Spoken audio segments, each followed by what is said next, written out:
for a live watch along of what should be a pretty great game, guys. I've got, of course, the main crew with me, Tim Hotze, Alan Krolikowski, and we're also joined by Alex Campbell from CHGO today. We've got some exciting things in store. Super glad to be here. Fellas, can I get a quick sound off down the table, 1, 2, 3, 4? How we feeling on this Sunday afternoon? We got power, so we're already better than Chester. Who could have seen Chester, Pennsylvania being without power? Alan, how are you checking in? I'm buzzing, buzzing not only because we're going to be watching the playoff, a proper playoff game. It's not like a play-in, no, it's a proper playoff game, round one. And we're in person finally, and we're going to be doing it with the people who are watching along on the internet, as well as the many people that are in front of us here at the fire pit. So I'm buzzing. Absolutely, and Campbell, it's great to have you, man. We appreciate you making the appearance. How are you checking in, man? I'm more excited to be here than I am bullish on the Fire's odds for the day. All right, he's bringing us down already. No, I think Shut it down, Austin. I think everybody, it's house money at this point. This is a Fire team that's back in the main draw of the playoffs, coming off a really exciting win on Wednesday night, and I think it seems like everybody throughout this organization's got a pretty good perspective on where things are right now. We'll see how the team goes out there today. I don't think they're going to lack for energy, and we'll be here as it unfolds, and excited to be a part of it. Thanks for having me. Oh, it's a pleasure to have you. Thank you again to the Endeavor Health Fire Pitch hosting us up here. We're at 3626 North Talman Avenue. If you are, for whatever reason, still looking for somewhere to watch the game, come on out. We've got dollar beers. We've got Jameson doing a special activation, giving out samples.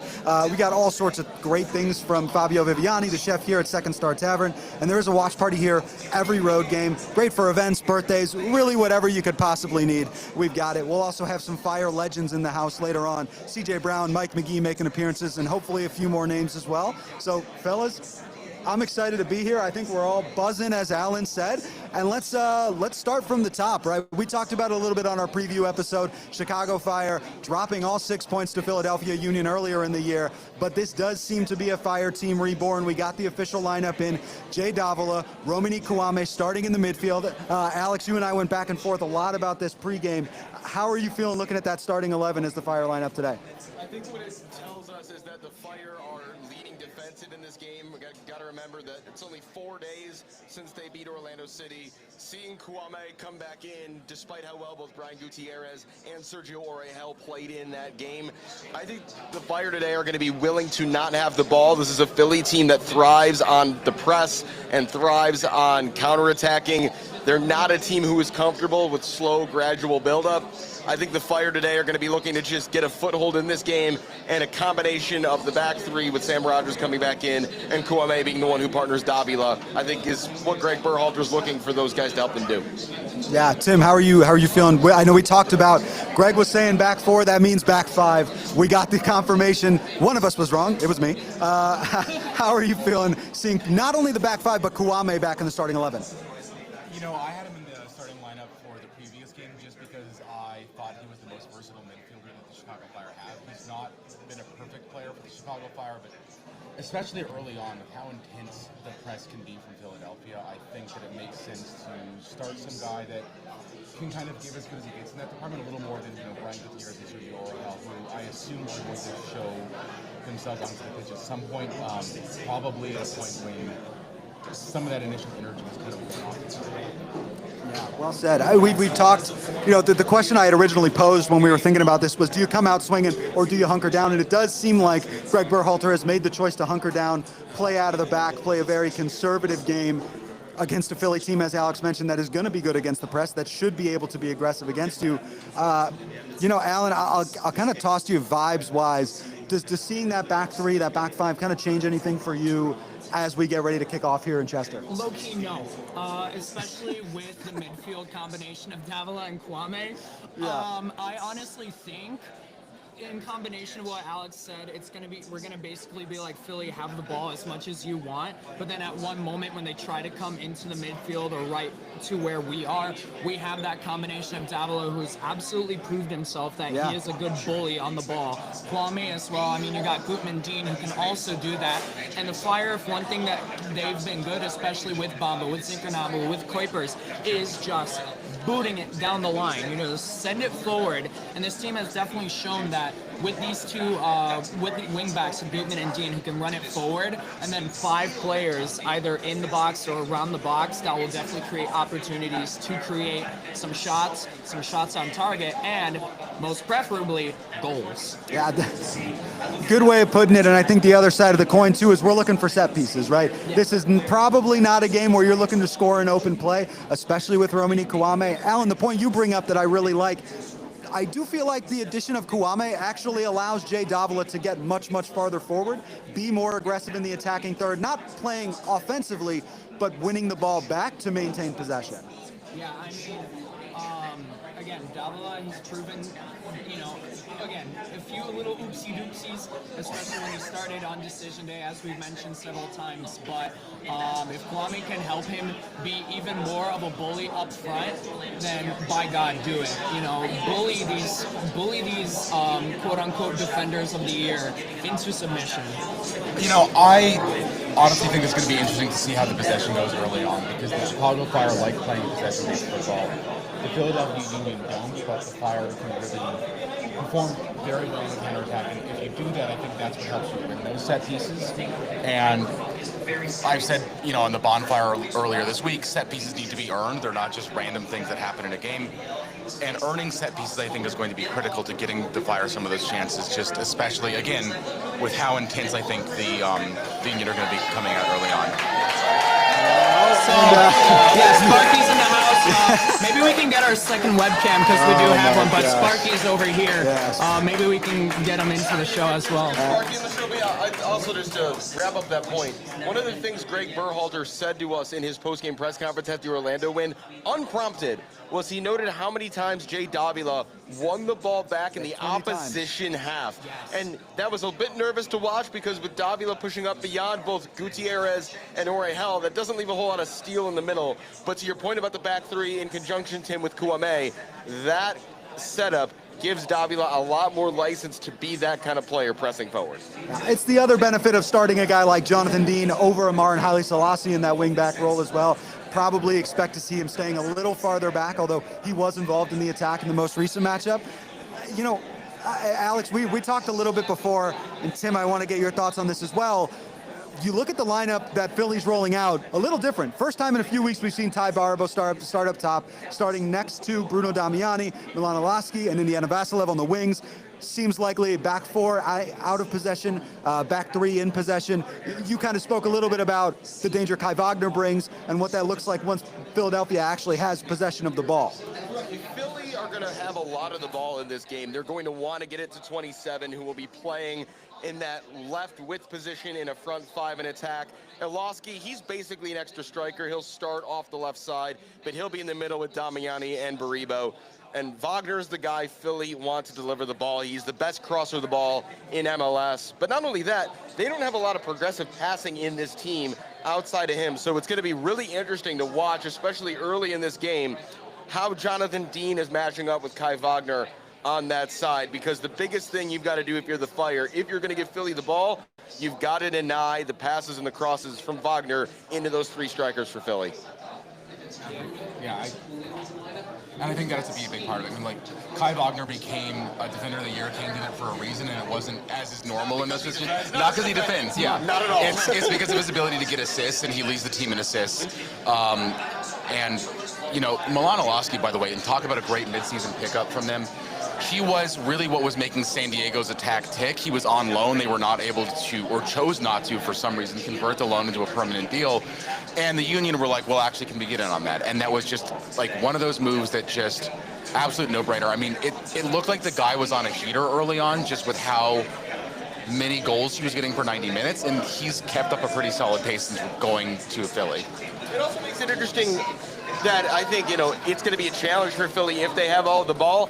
Baribo and Damiani, those are both 9s. Those are guys who are back-to-goal kind of players, who are get-into-the-box sort of players. They're not helpful in build-up. Eloski's a guy who would prefer to be a poacher as well. So, again, there's just it's a very different game for the Union if they're forced to break you down, because obviously what they want to do with that front four, and what Indiana Vassilev is mostly in this team to do, is run really hard at the opposing team's defense in possession of the ball. His job is not to necessarily be creative, it's to, hey, go in there, run like crazy, and then if the front line does get bypassed, Jean-Jacques and Lukic are kind of a Bash Brothers combo there in midfield who are going to patrol the center of the pitch. Yeah. And we've talked a lot, I think, this year about what hurts the Fire, right? What don't they play well against? And it is that more technical side. We've talked a lot about Milanovsky. Guys, we still have Ty Barabo starting up top. For 80% of the season, it looked like he could cakewalk his way to a golden boot. So it's impressive. You then flip the table. You have Nathan Harriel, U.S. men's national team international. You have Glesnes. You have Makanya. Kai Wagner, obviously not known for his defending, but you do have 2 Defender of the Year candidates on that back line. And you wonder, this feels like a little bit of a heavyweight slugfest in a game where, counter to what they've been doing, Chicago, I'm expecting to see a much more direct style from Greg Berhalter. Does that feel like a fair comment? I think it's going to be interesting to see how that plays out early on. The press from Philly is just so intense, and I know I keep on coming back to that. The Fire win and lose games in the midfield, as do I think most teams, but I think that you're probably right about that. Like, they're going to try to get direct balls in behind because, the Union have 10 guys going up the pitch when they're on the attack, and they trust all 10 of those guys can track back and defend, but I mean, you can't do that 100% of the time. There will be times when there is some kind of a space and working in behind, and if you're able to do that, like, that's how you can start challenging the goalie some. Yeah, well put. And even then, you get behind the other 10 men, you still do have Andre Blake sitting in the goal. Not exactly a welcome sight for Hugo Kuipers, who did get back on the score sheet for the first time in what feels like a long time. We talked about it in the preview. 2 goals against Orlando City. That matches his total for the 8 previous matches combined. Fellas, as we look to the attacking trio up front, Jonathan Bamba, Philip Zinkernagel, and of course, the $12 million man, Hugo Kuipers, who are we keeping an eye on to actually, how you say, put the ball in the back of the net, right? And just as a quick heads up to the folks at home, if you're not keeping updated, 4:45 expected kickoff for this game. A bit of a delay because, as Alex mentioned before, no power in Chester. But fellas, who are we seeing up top? I mean, as much as Tim mentioned this on the preview, that Kuipers, he's not only just like a poacher kind of striker. His goal is not only to get jobs, but also to provide assists. So I think we'll definitely be seeing a lot of that. But I mean, the guy that I want to see really getting the goals, there's a star man. He's playing on the right. His name is Zinkernagel, and he's gonna score tonight. So I wanted to throw that in. I love it. Could have saved it for the picks, but that's all right, Alan. I appreciate it. Alex, who are you watching up top? Honestly, up top, Zinkernagel's going to be the guy to finish it off. Kuiper's always a threat in goal because Sparky hits his way through. Though, who I think might be the most important passer on the Fire today? It's Jack Elliott, because if the Fire are going to be bunkering and trying to hit on the counter, not a whole lot of progressive passing elsewhere in that Fire back 8, and so Elliott's the guy that we've seen when the Fire in a back 3, he wants to push forward, and he's got the range to play really dangerous balls in behind to the likes of Kuipers and Bamba to help those guys create danger and create pressure in a game where maybe the Fire are not going to be able to slowly build up through midfield like a Greg Berhalter team might ordinarily want to. Yeah. I still think we should give Jack Elliott an eye patch. And so that way Captain Jack. Captain Jack. Yeah. Captain Jack. Hey, We he's- definitely should make some sort of Pirates of the Caribbean. We would need Constantino to come in and post, which I was dominating for, so to make sure. Okay, all right. Hey, let's not talk about Mauricio Pochettino today, all right? I want to get out of this unscathed. We talked about Jack Elliott, not only the passing threat, but the scoring threat, right? Maybe the best True. attacking set piece in MLS, lives in Chicago. That's Philip Zinkernagel to Jack Elliott. I'm curious to see how Andrew Gutman develops into this game, right? Going up against Nathan Harriel, who, credit where it's due, is a perfectly adequate player, and I'm sure if this doesn't go well for the Fire, there's going to be another clip where Philadelphia Union are putting me saying Nathan Harriel isn't good at soccer in there.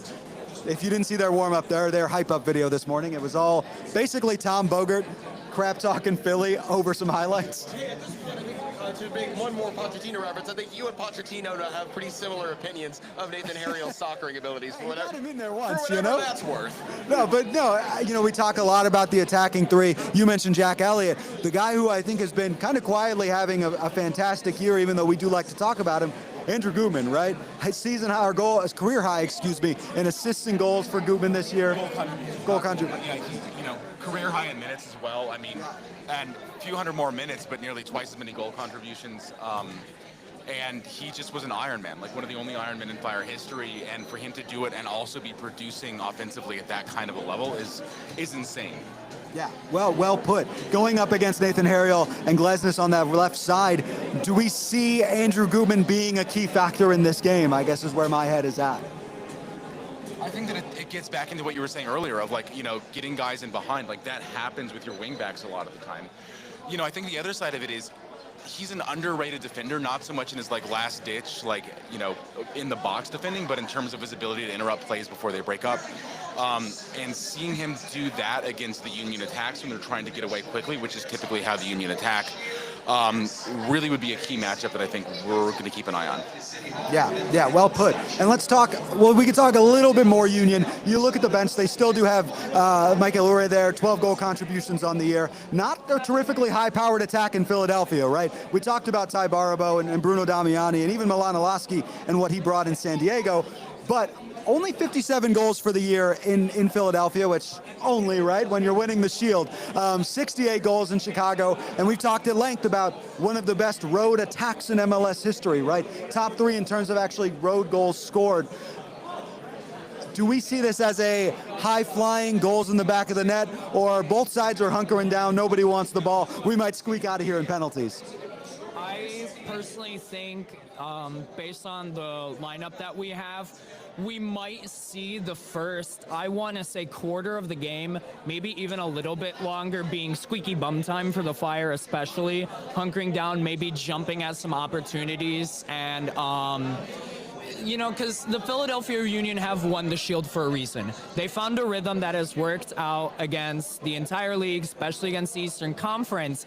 If we can play to their rhythm, play to their game comfortably for especially the first 15, 20-ish minutes and start breaking down that rhythm, I think maybe we can definitely see a few more attacking opportunities for the Fire. But in my personal humble opinion, I definitely think that the Fire are going to try to play to the rhythm of the Philadelphia, I almost said Eagles for some reason. Sorry, I was watching NFL before this. To the Union, if we can play to their rhythm and slowly start, messing them up, so maybe throwing some sticks under the spikes of their bikes, anything is possible. Well put. Alex, fly. Feeling same boat, something a little more grind it out, get to penalties, or could we see 5-6 goals out of this game? I think the Fire are going to want this to be a grinded out game. What will be interesting to me is, let's say, God forbid, Philly get a relatively early goal in this game. Do the Fire stick with the same strategy, try to keep it at the 1-goal margin, and then maybe try to nick one late? We mentioned set pieces already as a big factor in this game. I don't think the Fire want this game to be a track meet. I don't doubt that Greg Berhalter trusts his guys to be able to put up goals. But especially in game 1 of a 3-game series, I don't think you want to risk wearing your guys out and then not coming out with a result. My guess is unless Philly get up a couple of goals, the Fire are going to keep this pretty tight the entire game. And if it requires trying to nick a late equalizer, so be it. That gets to something we haven't talked about. It's a best of 3, so it's unlike a home and away. The goal margin doesn't matter in the next game, and Greg Berhalter talked to us about that on Friday. Yeah, it's no aggregate. So the question becomes, do you try changing things up and doing a strategy that you could also bring out from kickoff in game 2 to try to get a result if things are not going your way? Or do you just hold off and say, okay, well, this didn't work out the way that we thought it did. We're not going to try we're not going to break glass in case of emergency, and we'll just see if we can get something out of this that we haven't been able to do so far, and reset for game 2 in a week. It is also a format that, though, rewards the idea of risk losing by more to try and get a result. Like, this is absolutely a format that, let's say a team is down by a goal with 5 or 10 minutes to go. The format incentivizes you to go just all out, and if you end up losing by 2 or 3, who cares? At least you gave it a go. Well, and that was, I think, from my perspective, a little bit of extra surprise seeing the back 3, right? Is this game, for all intents and purposes, if you're Chicago, it matters in that if you get a win, that's huge, right? You're going home with a chance to end the series. But if you lose, you still got to win 2 games, right? So I think from my perspective, I was surprised to not see a more aggressive formation. Say, hey, we're going to come out same as we did against Orlando. We're going to put you in hell for 45 or for 90 minutes. We're going to score on you early and often. We're going to bring the game to you. And my concern is, like, I feel like that could, you're playing into Philly's hand a little bit, I think, in some ways. And I worry that could come back to bite you in a game that you have a chance to win, right? We talked about it with Lori Lindsay before that Orlando game. We talked about it with Lori Lindsay, and she said coming into that game, Chicago, Orlando, both teams really have an opportunity to win against Philly. This is anybody's game in the Eastern Conference. Philly, as great as they are, Tim talked about it in the preview, they are a little bit of a front runner. They beat up on the bad teams, and then they lose 7-0 to Nashville, right? It's not insane to think Chicago could come out of this with a positive result. That's what a lot of people around the league have been saying. So this one group chat that I'm a part of with guys from across the league have been saying, you know, the Union are Shield winners. But the Chicago Fire are crazy good. They're scary good. That was one thing that one of the guys said. They're a that different team than they were. I think that out of the playoff Yeah. teams in the Eastern Conference, they're the one that had changed the most throughout the course of the year. Oh, yeah. Now, Philadelphia obviously missed the playoffs as did the Fire last season and ended up winning the Supporters' Shield. But that was more of a return to roots in the form that I think we'd expected from the Union in previous seasons. Last year, the first, second, and third teams in the Eastern Conference all lost their first-round series. You do almost in some ways feel bad for Philadelphia, right? You come into that game, we talked about, maybe not on the air, but off the air, we certainly said, kind of nice to be getting Orlando instead of Columbus in that play-in game. And now if you're Philadelphia, you win the Shield, you're first placed in the East, and you're going up against one of the best attacking sides in MLS. There is no days off in the MLS playoffs, and it should be a great game. No, you go. The only thing I wanted to say is, feel bad for Philadelphia? Absolutely not. I don't feel bad for them. In fact, I'll say this: Pittsburgh's the better PA city. Oof. Strong words.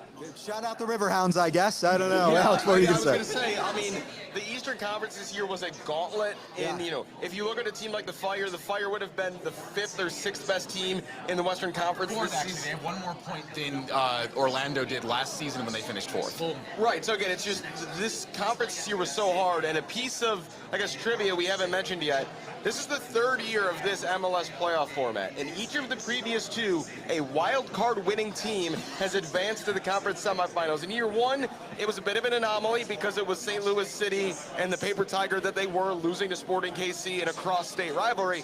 And then last year, notably, was Chicago's own Brad Guzan frustrating Lionel Messi and friends and knocking out Miami. So, you know, if the pattern holds from the last 2 years, either Portland is knocking out San Diego or the Fire are knocking out Philly. And I see no reason to believe that no reason not to believe that the Fire have the higher odds of those two. That 2023 St. Louis City team that lost to Sporting Kansas City, their almost cross-state and a few miles rival, was coached by Bradley Carnell, who's now coaching the Philadelphia. Yeah, that was my question. Do either of these coaches have a history of maybe losing first-round playoff Look, games? it's something about, I think, that we've seen this time and again with that kind of like Red Bull high energy drink style, which is what St. Louis played in 2023. It's what the Union have been playing again this year after kind of working away from it a little bit.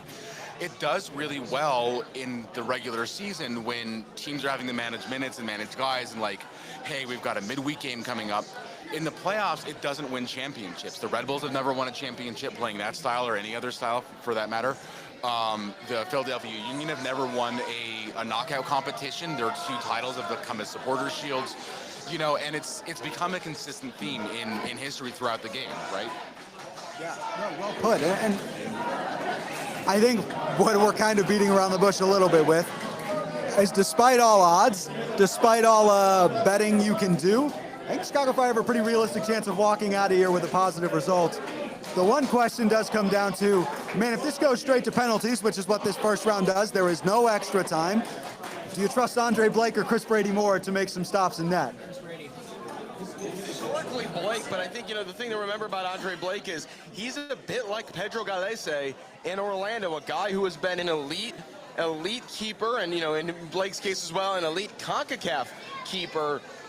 but he's on the other side of the mountain. He is not at the peak of his powers anymore, and I think, I don't think they've got a big advantage there again. I think that the question is for the Fire takers to not be, kind of psyched out by the experience and the presence of Andre Blake. I think that's the biggest thing. Of course, depending on how the game were to play out, Philly's got a lot of obvious guys to step up and take a penalty kick.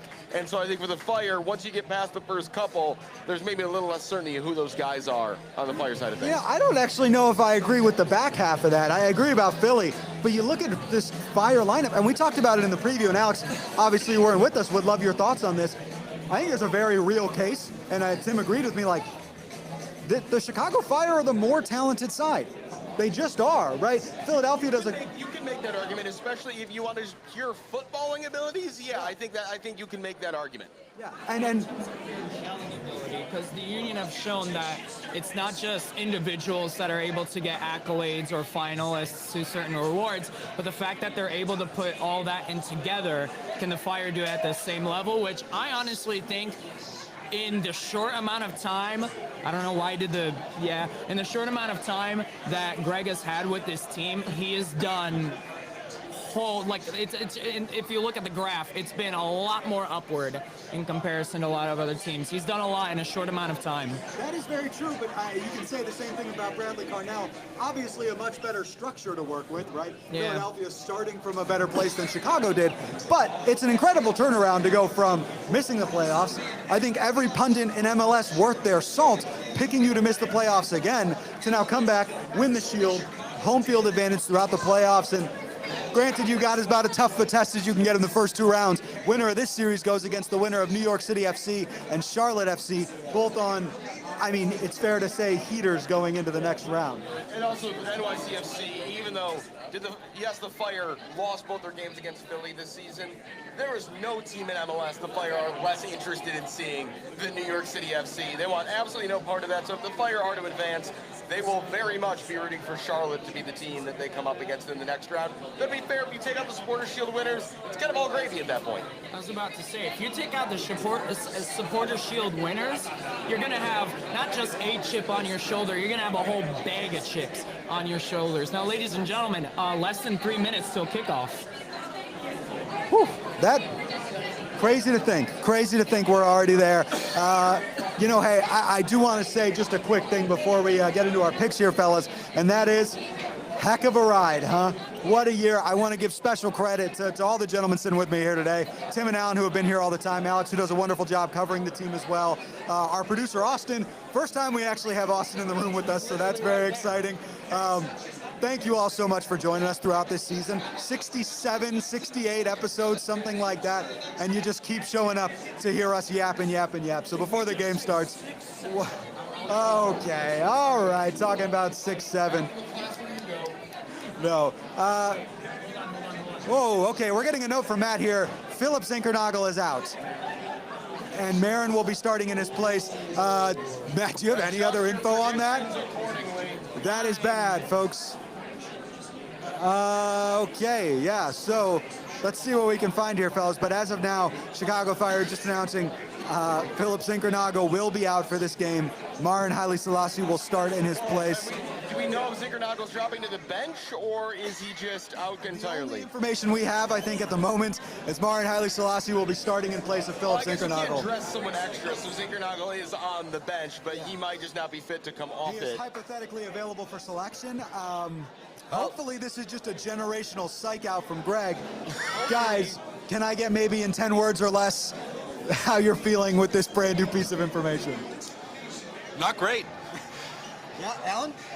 What the hell is a union? Well, okay, union is a very important part of our workforce. Thank you. And Alex.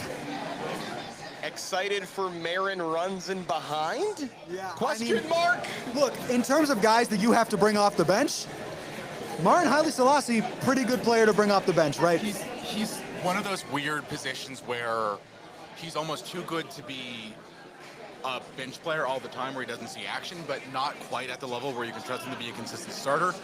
I think if Zinkernagel hadn't had the season he'd had, Marn would have had a lot more starts. Yeah, no, that's 100% valid. And frankly, if Jonathan Bamba was not having the year he was having, both from a goal contribution standpoint and also from the work he does between the lines, I think we would have seen a lot more of Marn. It does worry you about that final third, that final touch. Marn can be clinical with a strike, but it is something to be concerned about as Greg Berhalter getting applause on the televisions now, if you can hear it. It's a big night now. I mean, it was going to be a big night for him regardless. Big night for Jonathan Bamba. A massive night for Jonathan Bamba, even bigger night, I could argue, for Hugo Kuipers.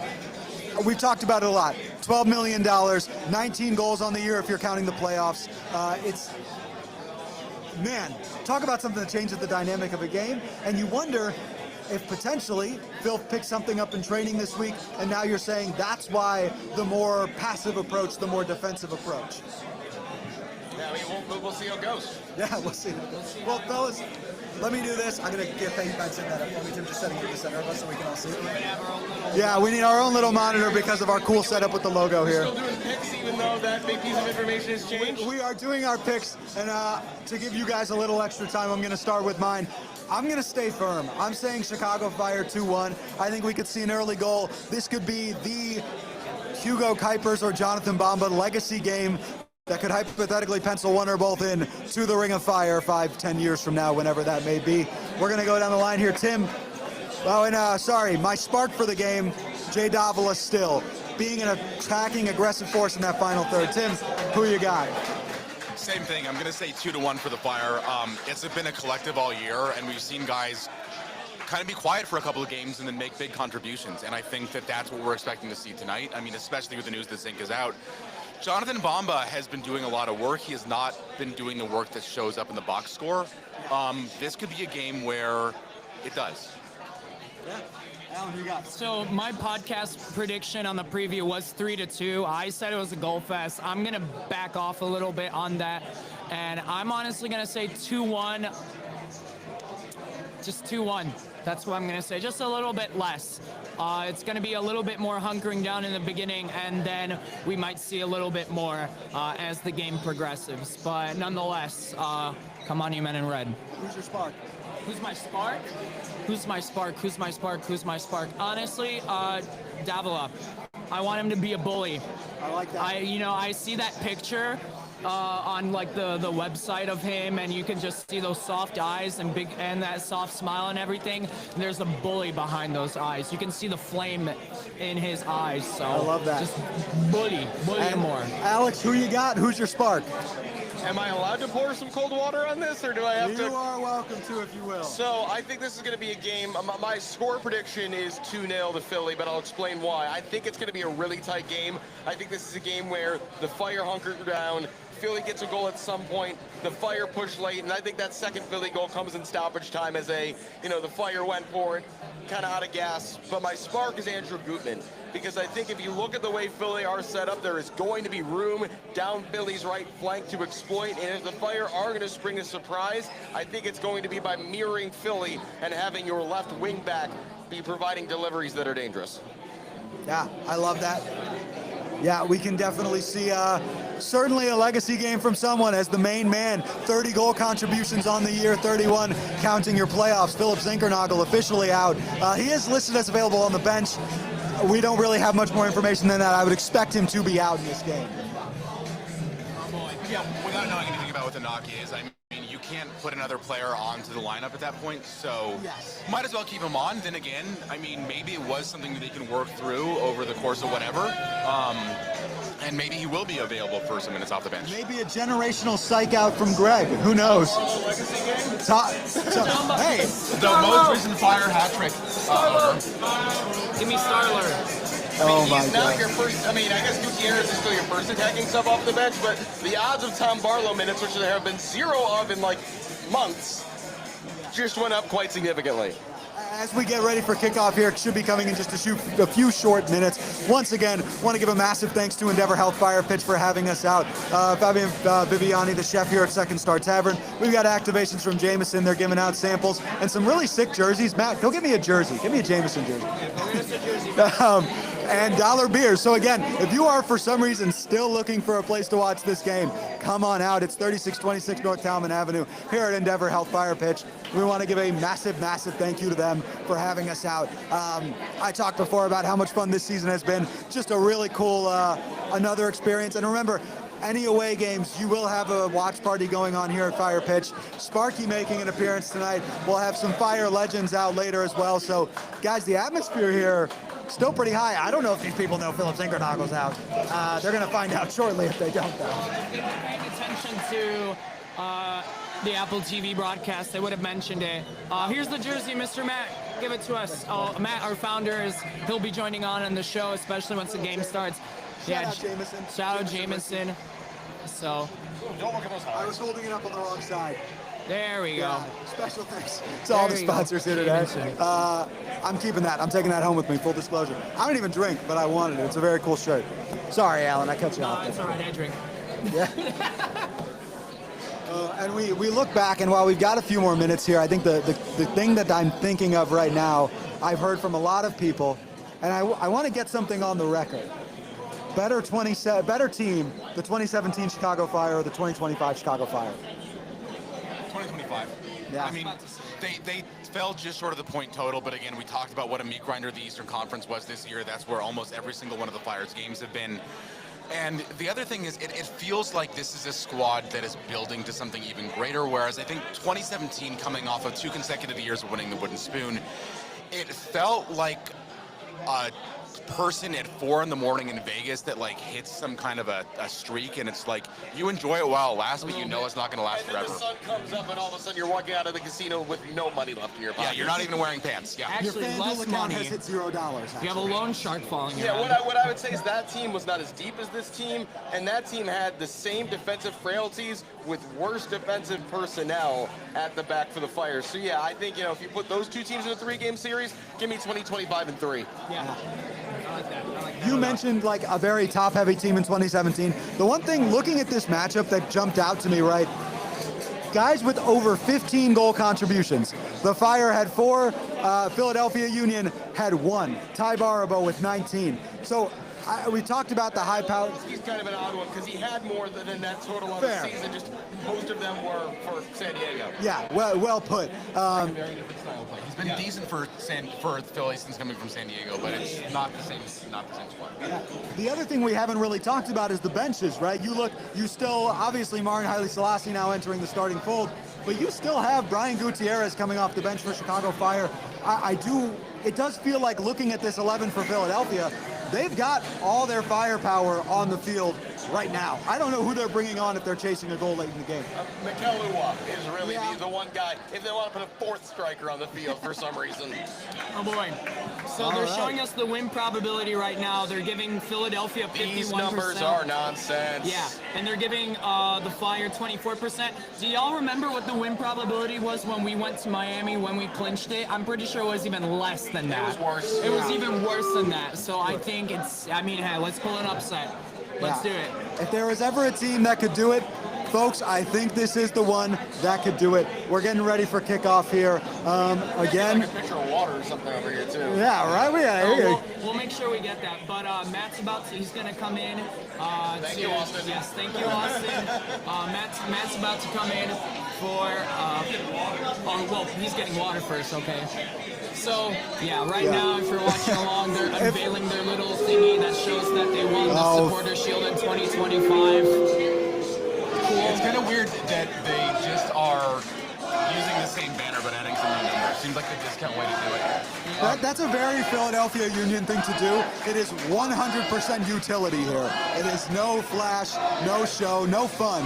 It is score some goals, don't let your opponent score as many, and walk out with all 3 points if you can. I'm impressed our stream here at the desk is about 5 seconds ahead of the TVs in the room. Yeah, we can't react too heavily here. We do our best. It'll be later by the time I Ladies and gentlemen, Sorry, we Well, all are right. Chicago Fire officially kicked off in the first round proper of the playoffs, and very quickly going out of bounds for a throw here. You know what, guys? I'm just going to be honest. We've never done a watch-along. Thanks for being here with us. Let's hope it goes well as Sam Rogers makes his way back into the fold here. Yeah. Also, this is your reminder to turn off your FOTMOB notifications for this game. Yeah, I'm turn just putting it on my phone, period. That's another way to do it. turn off your ESPN notifications while you can. All that kind of good stuff as we already see The this. amount of time, like the official like Apple TV notification let me know of a goal before like it actually went in. I definitely threw my phone across the room a few times. Yeah, and I think we're gonna get. Don't hate the phone, man. It's not the Fire phone's fault. already wasting time. Jonathan Dean just stood over a throw-in for 10 seconds and then threw the ball to Jack Elliott. Love this. Lovely jubbly. As things should be. As things Man, should that, you know, the other thing that should be the Fire in red against Philadelphia in blue. It's a very aesthetically pleasing color combination. And I do like it, yeah. 100%. Shout out to what is it? Fitted for Fans, I think is the account that does it. It's the really fun. Like, was that really necessary? Grading the uniform matchups. No changes here. That's really what we want. And I think we're gonna get our founder, our illustrious leader. Special thank you, Alan. Yeah, thanks, Alan. Great having you as Be always. back. Oh my God, Jack Elliott with the tape. We're gonna get our founder, our illustrious leader, our fearless leader even, Mr. Matthew Shableman joining us here. Shout outs Endeavor Health Fire Pitch for the water. We appreciate you guys. Matt, great to have you in, buddy. Hey, great to be here. What a crowd we have here at Second Star. We got playoff soccer. The boys are out, the beers are out, the water's out. It's a beautiful day to be a human being, that's for sure.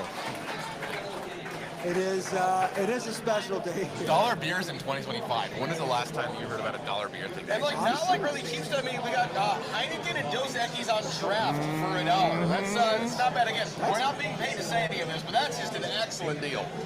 But feel free to sponsor us. We won't say no, that's for sure. Oh my God. Oh, so it looks like we're a few seconds ahead, too.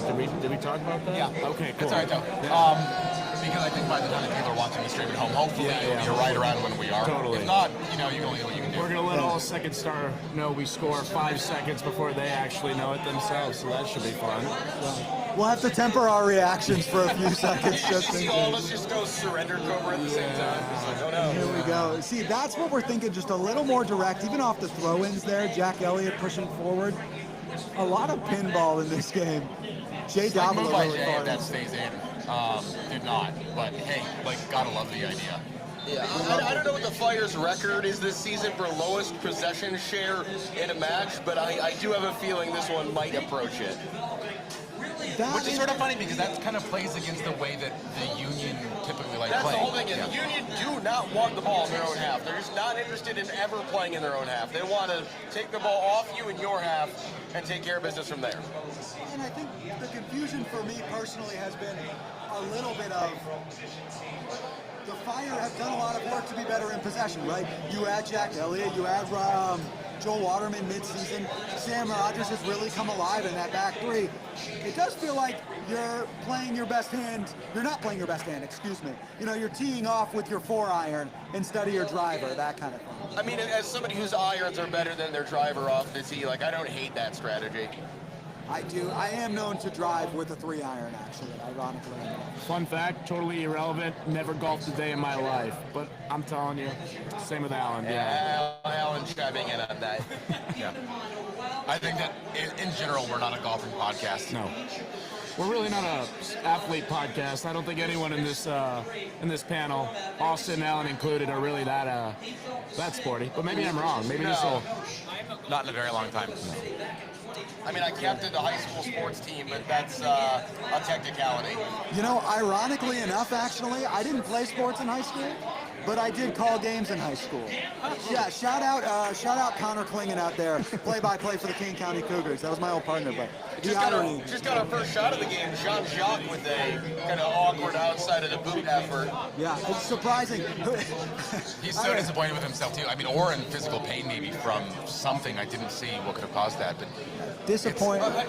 Wait, where's Danley on the...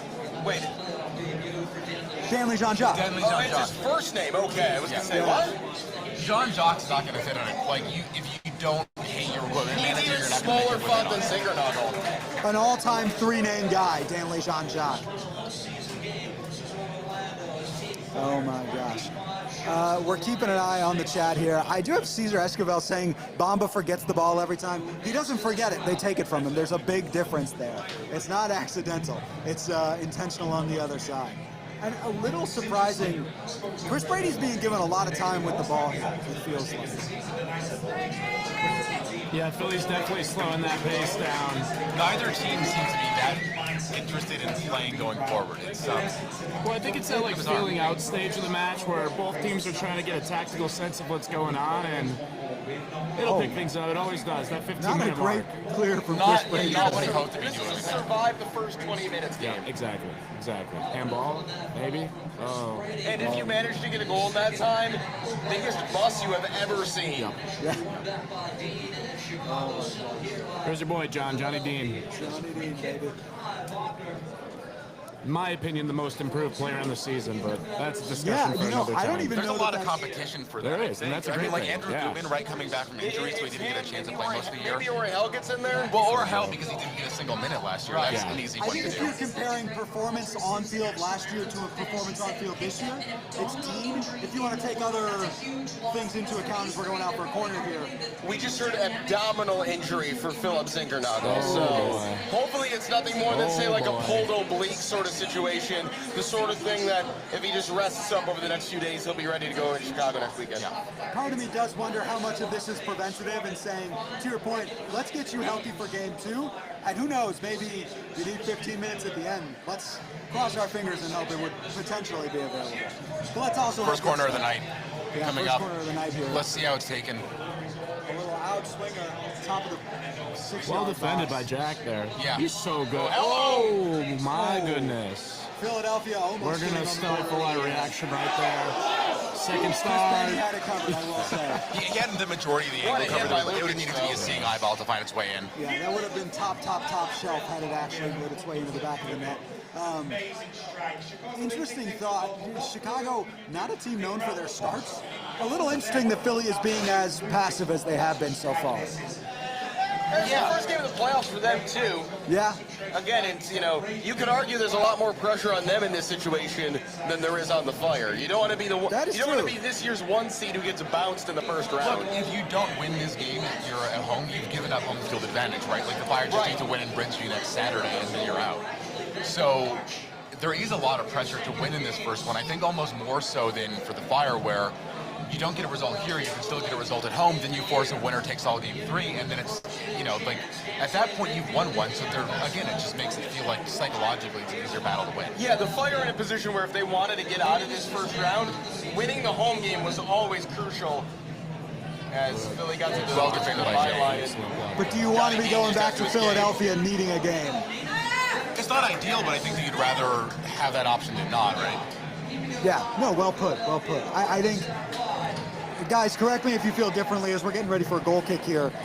This does feel a little like if you want this game to work, or if you want this series, the route to do that is winning games 1 and 2. It's not letting Philly get one in. I mean, I'd agree with you, John. Anytime you make it to a game 3, it's not ideal. Obviously, you want to get it 2 days quicker because then you get that extra rest time. So if you're But going to win a game, you'd have the confidence, though. If this goes to a game 3, the Fire have already taken one game Fire would have off had of the Philly. momentum. And so at that point, again, do you want it to go 3? No. But I think if it gets there, the Fire will be real bullish. This is the deep analysis you can get from us all day. Losing a game, not ideal in a best of 3 Winning series. good, losing But bad. also losing a game in a best of 3, not the end of the world. You can lose one game and still win. this would be really Shocking. fun if this was like the Seattle Mariners Blue Jays, where the Seattle won 2 games in Toronto, and then Toronto came back to Seattle and won 2 games. Let's just win on away games only. We got a mic change here on the desk. We're but, doing pit stops already. Also, to reiterate, we are not being paid by the club to say anything today, but if you're listening to this and you don't already have plans to go to SeaGeek Stadium next Saturday, you should consider changing that. Win, lose, or draw, or I guess there is no draw, win, lose, penalties, whatever, whether the Fire win today or not, a packed house at SeaGeek next Saturday we found how loud it was with 13,500 in that Orlando game. I can't imagine what it'll sound like if you had 7 or 8 more thousand people in. Like, it was the kind of fire atmosphere that you used to see when the team expected to win trophies, right? Like, any single call from the referee was greeted either with cheers or boos. Like, you know, Orlando players could not touch the ball without there being boos in the crowd. Not because of anything that guy had done at that point, just because that makes it a hostile atmosphere. That game really reminded me of 2017 Chicago versus Seattle at home, where Jason Johnson scored the lone goal in like the 87th minute. That was 20,000 people, and it sounded the same as it did this past, was it weekend? When was the game? Wednesday. Wednesday. It was Wednesday. I know, it's One more days. No sense of time whatsoever. So, man, it was loud, and I'm Yeah, sure. and that's where we got to give credit to the various supporters groups, you know, Section 8, Red Line, Sector Latino, the Sirens, all those folks who were adding up in the Harlem end. It was just really great to see that section so full, because that's something we haven't seen at any Chicago soccer game at that stadium in a very long time. Yeah, and that was I felt like that was the commentary after the game of, you look at that total attendance number, and I apologize, I've been a little out fixing the mic here, but not the most impressive. That supporter section, though, is really what carried it, and that reflected in the atmosphere. We got Joe Waterman down and in some serious pain now on the pitch, and waiting for a replay to see what happened, but this is A, big injury concern for the Fire, and B, depending on how this happened, maybe a disciplinary concern. Let's see. Damiani throwing an elbow into his Couldn't chest. get a better angle of that, but there was an elbow there for sure. And Doesn't look like a card not was even getting issued, a though. card, which is surprising. Now, obviously, they can't issue a yellow if the referee didn't see it in real time. No, But still, Waterman certainly selling that a little bit, I would say. But still surprising to not see a deliberate elbow This thrown is and a no card. situation where, as a referee, you're supposed to go over to your assistant and say, hey, I didn't see what happened, did you?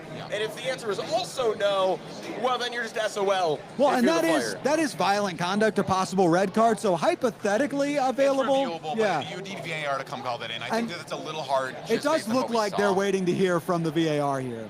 Yeah. Looks like the start has been, you know, gonna have a bunch of black eyes by the end of this series, one way or another. I just saw the and press we're restarting conference, play. Jack Elliott's press conference from the availability last Thursday. I did not realize his eye was that bad. My goodness. That was an intense black eye. You can hear what the bar thinks of there being no VAR review about that. Totally. Yeah, some really aggressive booing here from the folks here at Fire Pitch. Now, look, I think that it's fair to say that that's a blown call, right?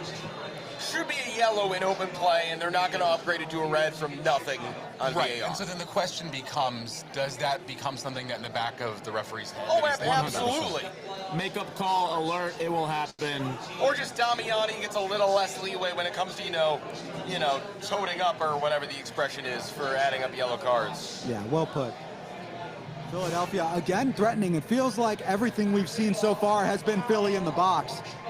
Not doing much with it, fair, but Hey, that's a good look in the box right there. The striker, whoever that was, I couldn't tell. Barimo, maybe. For a side with 3 strikers on the field, not a lot going on in the box yet. No, I mean, but again, they're trying to play these longer balls over the top and behind because the Fire are bunkering in. But that's also tough because if the Fire play a low defensive line, there's not space to run into. Yeah, in and then behind. look at how high this line is right now. Only Chris Brady on the on the camera. Yeah, this is where you cannot lose this first ball. Great camera work from MLS as always. It's halftime. Oh golly. And it does feel a little like you're hoping for a quick breakout. And the Union are quick to clog bodies in, like anywhere they can. They want to make it feel more like a foosball game. Hey, and so far they've done a good job clogging up those lanes and keeping the Fire out of the final third, but this team's building possession. They have that they'll have those opportunities. Let's see what we got here. Elliott with a throw-in.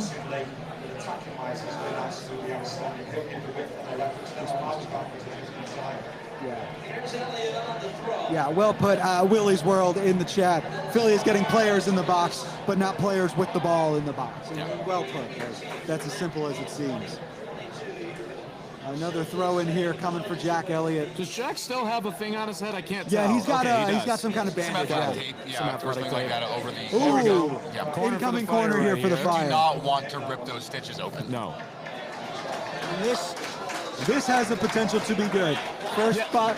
And this is also where you're missing Zinkernagel. How many assists That does is- he have? yeah, Four this year? And Guzzi's not on the field either. Who's taking these? Probably Marin. Yeah. Marin? Martin, Yeah, Martin. I've been saying And Marin for I'm years. almost a little surprised. Marin, El Emperador. This is almost where you wish Kellen Acosta had been more in the fold. Acosta. Well, we're going to know if this goes in a few seconds before everyone, so. So we hold the reaction a little bit. Here we Fine go. Jack Be cool, Elliott's guys, big be cool, bandaged be cool. head. Ooh, sent right back out. And Marin, like again, like he's Okay. that did not miss by much. And react. Yeah, very, very close to It didn't go in. Somebody in the bar thought that went in. I wish we had a camera on Alan over here. Alan's going crazy. The guy who thought that went in, I recommend he visit his optometrist. Well, he's wearing sunglasses inside, so. Oh, no, not Alan. There was somebody else in the bar who legitimately thought that ball went in the back of the net. I would have been very happy. Go Hoosiers. The Goodman propaganda continues for me. You mean my doppelganger?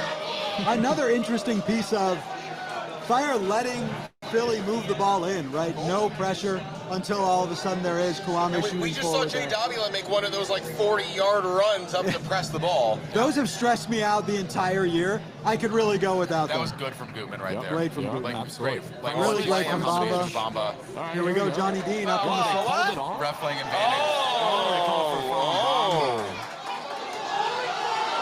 Such an odd time to not play advantage. I don't understand that. It looked to me like he indicated he was playing advantage. For the referee to He just stop, called it. for the referee to stop play here and not allow the advantage, this has to be a card. This tells me he got something in his ear saying, stop play, we need to look No, at because this. again, this is you gotta. Otherwise, play the advantage. You've got to play the advantage here.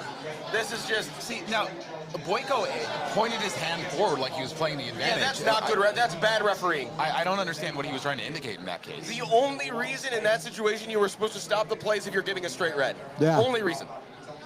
That He's is. obviously not here, and he didn't even give a yellow, so that's just bad officiating. Well, Fire getting a little boycott so far today. and this is where we're going to ask for a little more Joel Waterman, right? This is clearly, he's keeping the cards in his pocket. We're not making calls. Ironically enough, somehow you're not playing through it either. You're stopping play either way. But you're going to need to stand up to this a little bit. Otherwise, Philly's going to push you around all day. Jack Another set Elliott, piece from Marin here. back post. Oh, good Ooh, clearance. by nicely Bless. broken up. What's up with us playing a bunch of Swedish center backs so far? Glesnes is Swedish, right? Wait, what? Who? Their center back? Jacob Glesnes? Yeah. He's not Swedish, is No, he? it's- Did I just embarrass myself? We've got the back three is an American, a Canadian, and an English. Jakob Glesnes, He's not.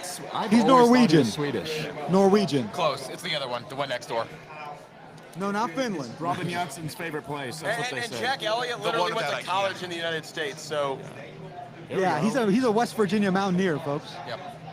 Wouldn't that? Gutman's got to Ugo, step get up there, to that. Ugo, I'm yeah. sorry, he can't. You got to make something from that, though. didn't mean anything. The But hustle.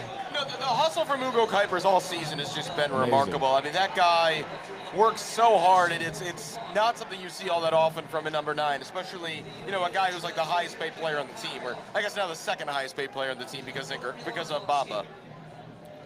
All right, and there's Davila again breaking Heavy up. touch there. Davila and Kwame seem to have a Jay little Davila bit the ball of a straight out of problem bounds. Drink. Seem to have a little bit of a problem, you were saying? communicating with each other right there. Like, I think that either one of them could have had it, but they both kind of went for it a little bit too hard, and that would have meant that one of them would have been out of position if the ball hadn't gone out. And that's the issue with Kwame. It's not that he wasn't playing. He wasn't even in training, right? He was not really with the team as much through that injury. He was injured a lot. And I mean, he did train for a period of like a actually fairly lengthy period of time before finally coming back in. So Just, you worry about the chemistry in midfield. they haven't. I mean, Kwame did not get a ton of minutes this year, right? And so he's had less chemistry just on the pitch. You can do whatever you want in training. It just is different than actually doing it in the game. An interesting wrinkle that they didn't have time to adjust for. Marin is playing in the front two out of possession with Kuipers. Given this group, you would much rather it be Bamba up top alongside Kuipers and Haile Selassie wide. Again, they didn't have time, though, to make that adjustment because that Zinkernagel change comes so late. I'm curious, though, how long this lasts, asking Bamba to play more defense than Marin. Well, and it does make sense, right? Jonathan Bamba, in terms of his work rate, in terms of what he's done this year, we've seen him play a pretty heavy defensive role, so it's not the worst look for the Fire either. I would just rather him further up the field and Marin a little deeper. Although maybe the idea is have Marin make those runs in behind. Exactly. and You run got back your out. fastest player ahead now. Jonathan Bamba has definitely done more than his fair share of running, and I think that Marin is just the quicker player if you want to do like a 40-yard, dash time. And so I wonder if that's part of the calculation there as well. So let me ask you this. Going back to this midfield dilemma we got going on, the quote-unquote controversy of not starting Sergio over Kwame, what is the tactical advantage to starting this double pivot as opposed to starting a Sergio alongside Davila? Or Brian Gutierrez. Defensive solidity, I think most it's likely. That's what it is. We haven't seen Jay Davila give us a lot going forward so far in a Fire jersey, but what we have seen is him be very good defensively, and we've seen Kwame being probably the Fire's best two-way midfielder that's available. Yeah, Kwame, if you put him in almost any zone of the field, he is competent there. And that's, he's not going to be the best on the team in any of those spots, but again, he's a guy he's not to make Berhalter sound negative here, but he's a floor setter and he's low risk. Yeah, the other side of the coin too, we talked about it pregame.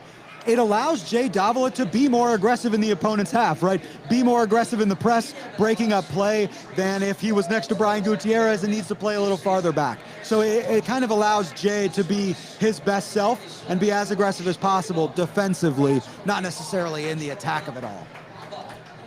And fellas, am I crazy in saying this feels a little bit like when you're playing FIFA with the fellas? It's a lot of back and forth. It's a lot of sloppy play in this game so far. The ball has been ping-ponging back and forth too. I was actually kind of thinking more foosball than FIFA. Yeah. The passing percentages right now aren't great. Yeah, they're 12 and 10 actually. No, I can't. But if you told me they were, I don't think I'd be shocked. MLS has it at 82 and 51.2. I'm not 100% sure that I'm believing those stats. Did you say 51? For the Fire. Yeah. Possession?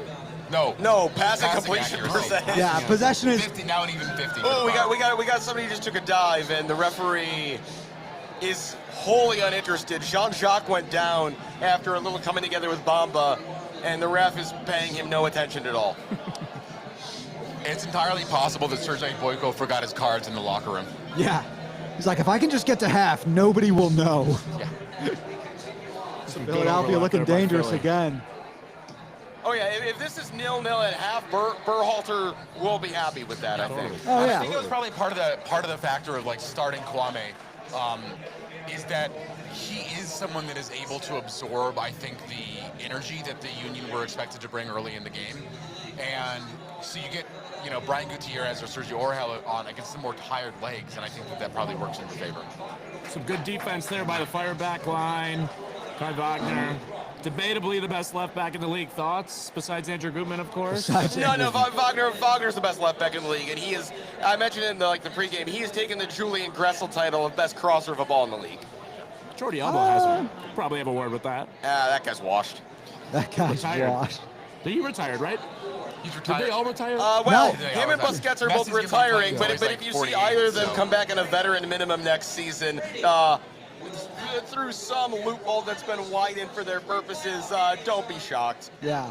Any guesses who the next ex-Barca / Argentinian Well, I mean, international is to join they're Miami? already elevating DePaul to a DP, so he's taking one of the spots, and then they're going to have an open designated player spot because Suarez, his contract situation is uncertain as well. Luis Solignac would be a great acquisition for Miami. Real Fire fans know. He's still playing down in Oh, here we Argentina. go. Here we go. Here we go. I think he's Hugo retired. Kuipers with the ball at the edge of the box. There we go. Whoa! That was good. See, it's too many. It's just like Gutman. a couple too many chances. Andrew gotta shoot Gutman. that. Unforced error there. Unforced error. Allen's on the ground, folks. Allen's on the ground. That's got to be a Unbelievable. first-time shot. Someone needs to remind Alan that he's wearing a wired headset. He's about to take our entire tech setup down. Oh my gosh. Yeah, just. Oh, wait, offside? Who, Gutman? Doesn't matter. I mean, even if offside, onside, he's got to be better than that. Yeah, I think it's disappointing. Oh, no, it's Holly Selassie earlier in the move. Hey, but that's good build-up, though. That's what you want to see. Those passes into the final third. It's almost more disappointing. Like the onside is one thing, You didn't even take a shot. Yeah, That's what hurts a little it was more. too many touches, and that's an issue we've seen from the Fire too often. Of like when guys have a chance to have a look on goal and just take something themselves, or play a quick off like one touch pass. They don't. They try to be a little too fancy, maybe settle the ball too much. Not being in Philadelphia is a little hard to say exactly what the pitch condition is. It looks like it's decent from the TV, but like a lot of things look good on TV that don't play so well, so you never know. No, it just 26 minutes in, I'm feeling okay. Yeah, I mean, Pretty look, balanced. for a this team is that not comes fine. out flat, 26-minute 0-0 away from home, not bad. I Not think bad. it's fair to say that the Fire have had possibly the best single look on goal. Yeah. And, you know, the Union have had looks, but they haven't done a lot with them, and they haven't looked super dangerous with the chances they've had. No, for sure. And again, Philly they don't seem to have trouble advancing the ball. It's just actually finding a threat that they seem to be struggling with. I thought that was a As now, of course, they get the ball in the box, right? Yeah, right when you say that. And I know the folks at home are waiting on the edge of their seats for this one. The Fire currently lead the expected goals. Let's go. 0.12 to 0.11. We're literally going to win the cup. Somebody print out the banner right now. Yeah. Hang the banner. It was the Really size again. of NYCFC's championship banner. We could probably throw Oh one of my those at God. home. That's like the pennant that you hang in your bedroom when you're a kid. They may have given that same size as a giveaway at some point the next season. Hey, anything would be cooler than New York City FC's championship banner. That's right, that's what is he's that talking you about. That's said? literally How what did he's. I miss that? If that I'm gives right you next to him. an index the card. feeling for how loud it is in here, because it is pretty loud. Matt and Tim next to each other literally right saying the next to same him. thing. Sorry, Tim. Matt's also pretty locked in, to be fair. I am also just kind of silly boy, honestly. If we're An honest. absolutely incredible I'm a silly save from Chris boy. Brady. Philly has over double the passes. That tracks. Yep, and Yeah. we are fine with that. Yeah, Fire less than 30% of possession too, which honestly I wouldn't have predicted pre the lineup coming out. I don't think that anybody predicted that, just based on the way that these two teams have played. If we're, you know, But just, you're doing a good job of making Philly uncomfortable, and that's what matters. And you can almost, sorry, Alan off camera making us laugh. Fire doing a good job of making Philly uncomfortable. And we talked about a time kind of using, as you can see, Jack Elliott literally his foot on the ball there, or Joe Waterman, excuse me, kind of creating this press and this counterattack out of nothing, right? And that's what we have now. So Fire suddenly have numbers going forward. space. Oh, really? Right idea, though, taking the shot. I Back in the love box watching here. the crowd's reaction. This is great. Also, I awesome just living love how in the big the future. reactions are. They're just like good passes. Ooh, all right, another Fire corner incoming.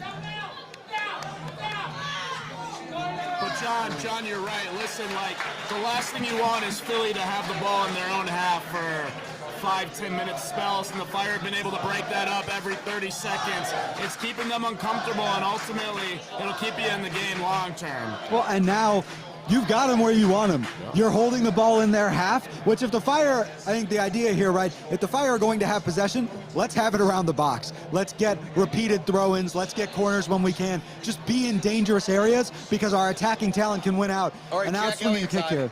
Oh, yeah. An out-swinging kick for Haile Selassie here. Skies it a little. Little bit higher than he wanted. I thought it was coming down quicker. Bamba on the second ball. That's And a that's what great Andre save from Blake Andre is, Blake. yeah, is paid for. If you're ever wondering what great goalkeepers do, they claim the ball like that, right? They can orchestrate play from anywhere. And it's something that we've seen pretty confidently from Chris Brady as well. He's gotten Yeah. more confident throughout the year. I mean, it's one of his strengths. By the way, I looked it up. In games where the Union have had more than 60% possession across all competitions, no wins. All three were draws, including against Indy 11 in the So, U.S. Open that Cup. where they- validates Wow. the idea that the correct thing to do is just to give them the Yeah. ball. Yeah. I mean, and we're talking draws against FC Dallas, Orlando City. Like, that's not great. Now, they did get a win over Pittsburgh at 60% possession, so that's something. But, you know, Yeah, the interesting thing there, Tim, a draw against Indy 11, right? Which tells you not only is this, it's not a player issue for Philly, it's a system issue, right? Because that was not a fully healthy Milan Olaski, Bruno Damiani, although that was probably too early in the season. He wasn't there yet, Olaski. But it just shows the system is more ineffective against when you're possession. drawing, and it would have been after 120 minutes. When you can't score a goal against the USL team after 120 minutes, it's with a guy that, Ty Baribo, who's ended up with 16 goals on this season, that says something about your system not working. Yeah, and hey, no hate to Indy 11. Also, it says something pretty good about Indy 11's head coach. Yo, 100%. Hey, as a resident Hoosier, I went to a lot of Indy 11 games. They got loyal, good fans. It's, And a cool stadium. Wait, you went to Indiana? That's never come up in the time you've been talking about Goop. Never heard Matt talk about going to Indiana. Goop, man. That's what I was thinking. You of excited? SeatGeek last week. Even though I think my boys would be the underdogs, I wouldn't mind another Indiana Bowl in the playoff Wait, who this are your season. boys? Notre Dame. Notre Dame, that's right. I don't want another Brian Dode beating my. Let's see. Hold on. Indiana Let me get this right. Notre Dode? Dame, Intentionally University of mispronouncing Indiana. that name. No, That's a level of disrespect you've got for Notre Dame totally players. mispronouncing people's names because I'm silly, like we talked about. Silly boy. Yeah. What are you saying? What were you Oh, saying? I was John? saying Notre Dame, University of Indiana, University of Chicago. Indiana University. No college. We're all on the same panel, folks. When was John had a nice St. Indiana's John's most recent sweatshirt on national earlier, though. championship? In You what had the nice sport? St. John's Soccer. sweatshirt on Yeah, earlier. Yeah, I did. All right, Big East fan. University of Chicago, more recent national championship in soccer than Indiana. In D4, Hey! maybe D4. Is that what it is? D3, Count 'em. D4, D5. coached by former Red Star Julian Stitch. Yeah, the first woman to coach a men's team to a championship. A soccer across national NCAA, championship, yeah, any level. Okay, we got a Philly guy rolling around in the Actually, turf. across NCAA sports. The ref is also Team sports. not interested in this. And that is Ty Baribo on the ground. Baribo. Yeah, is- Sergey Boyko's thinking, seem cool. Nobody will know I don't have the cards with me. Yeah. He's like, if you're really injured, you'll be injured in 2 minutes. It's fine. Oh, and now the Fire's got a free kick. There we go. You love to see What's your that. Chicago's mascot? The Maroons. Phoenix. The They are the Maroons. Maroons, but it's a Phoenix. That is, Something about Got old that prestigious thing academic schools. They love colors. Harvard's the Crimson, Chicago's Maroons, Stanford's the Cardinal. So fun fact, the Arizona Cardinals used to be the Chicago Cardinals. They're Right. the Cardinals because they got the University of Chicago's used uniforms after they've been laundered so many times they were no longer that dark of a color. It's like Athletic Bilbao being red and white because their first jerseys were Southampton kids. Yeah. Yeah. Here we go. Oh, Fire here we on go. another break here. Jonathan Bamba coming down Come the on, left Bamba. side. No, But hey, you'll take that. Yeah, take it. That's nice That's long defense, throw though. territory or immediate restart from Bamba there. Interesting. Yeah, quick throw in. Yeah, once again, it kind of feels like we're doing that foosball thing of just like the ball Foul. ping-ponging back and forth. Yeah, it's just Call just foul? let it go back and forth. Lame. There's a baby staring at me. I'm getting nervous. Look at this, Tim. Why would Indiana be an underdog against Notre Dame, says Willie. I love that. They wouldn't be, right? They'd be favored. What'd you say? Indiana would be favored over Notre Dame. Indiana would be favored to win what? Football? A football game. Soccer? Yeah, I mean, I mean, I'd rather see IU win than a whole lot of other people, and I'm not supposed to like them. All right, we are apparently adding Indiana football to the list of things we talk about on the bonfire. It's Valor FC, Portland Heart of Pines. There's a couple others. Forward Madison. Yeah. Yeah. Indy 11 a little bit there. Yeah, Oh, we go, do Andrew, talk go, about Indy Andrew, 11 go. sometimes. Koeman, did he keep that in? He That did. did not look like it You stayed keep in. that to in? me. I agree. It didn't look like it stayed in to me. I looked at the replay. No. That was definitely not No. in. Nope, They call that's a back? throw-in. Oh, they're calling the ball came out. Okay. Right call. No, ultimately, Right call for yes, the once. correct call. So what are the other games? San Diego, Portland, and Vancouver? No, NYCFC, Charlotte, right? Those are the other matches? Yeah. Vancouver's playing tonight, aren't Oh, they? it's Vancouver against. I'm not They're sure. two, which Dallas replay. Yeah. That's one of the decision day replays. Talk about teams you wouldn't expect to make the playoffs. The Dallas? Western Conference is crap. But give full credit to FC Dallas, though, because they were not looking like a playoff team as long as they had Lucho Acosta. They lost him in the middle of the season when he clearly didn't want to be there. Yeah. And they turned it on. Acosta and Dallas and Cincinnati both being better without Lucho Acosta is a very fun plot line of this season. Yeah.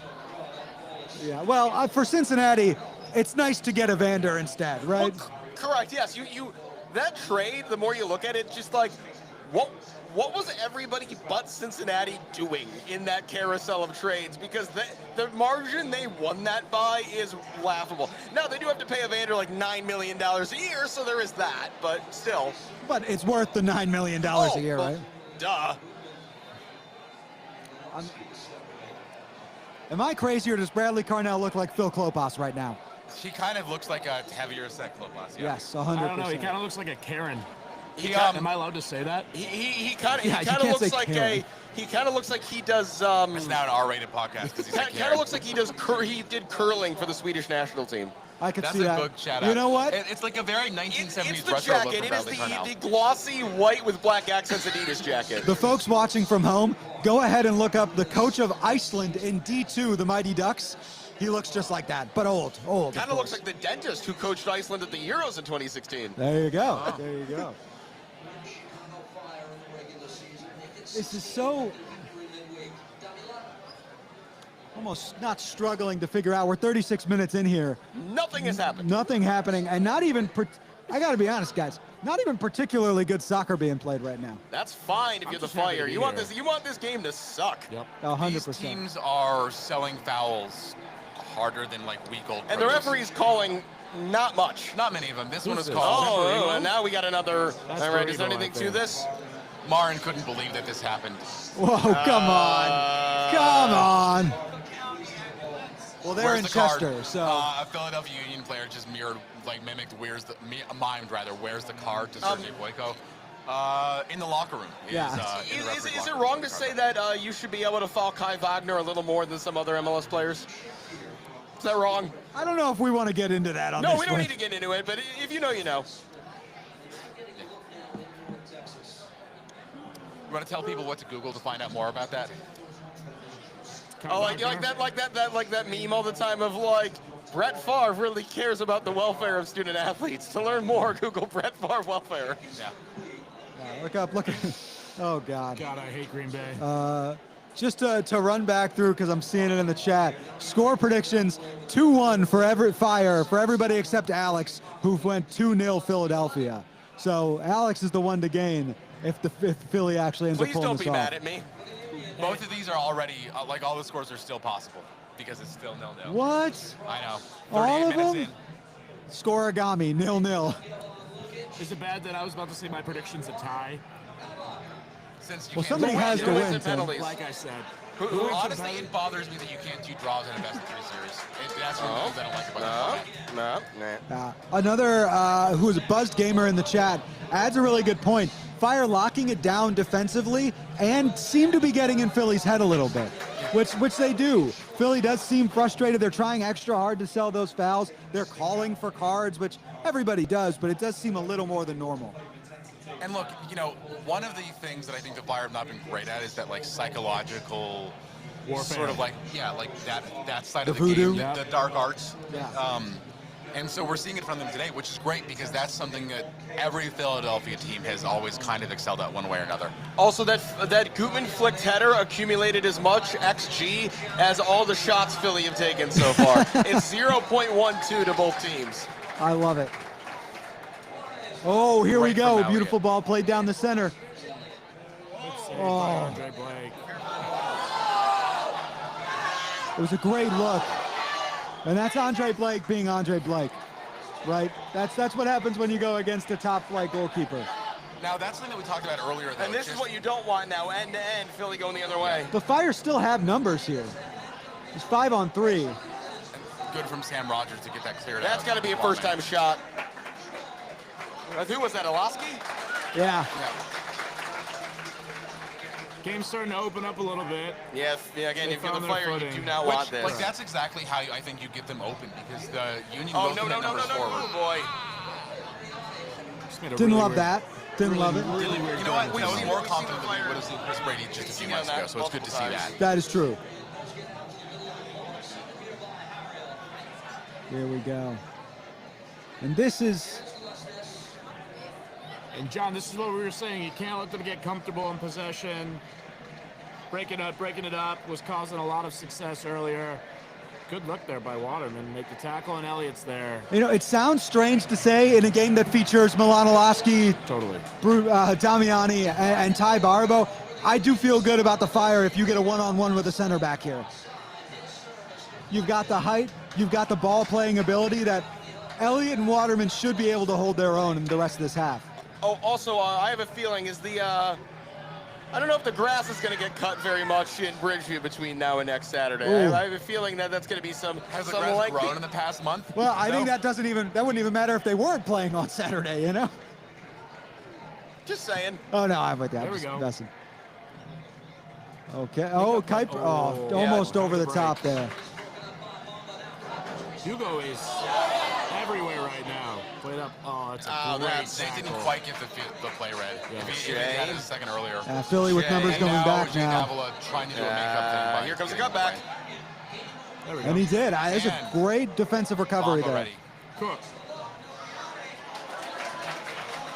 Goodman sends it He's down. not cooking. That's fine. No. Hey, this is a 90-minute penalty kill. Do they? Yeah, I was gonna say, do they call icing in this, or how does this work? Speaking of, What a strange sport it would be is if you couldn't clear it to the 18 of the other team from inside your own half. Yeah. Okay, would Kellen Acosta's wonder goal have counted? Huh? I don't think so. Kellen's goal wouldn't have counted. You can The shoot. Windy City Miracle. You can, like, What's a shot versus a clearance? I mean, if it ends in the back of the net. Like, you know. Well put, well put. And yeah, that's the thing. If you're Philly, the only way I think to break through this back line is really in a counter. I don't think you're going to find the opportunity in build-up, and you're not going to do it over the top, right? You kind of have to have the numbers advantage, I think, if Philly wants to break through this back line.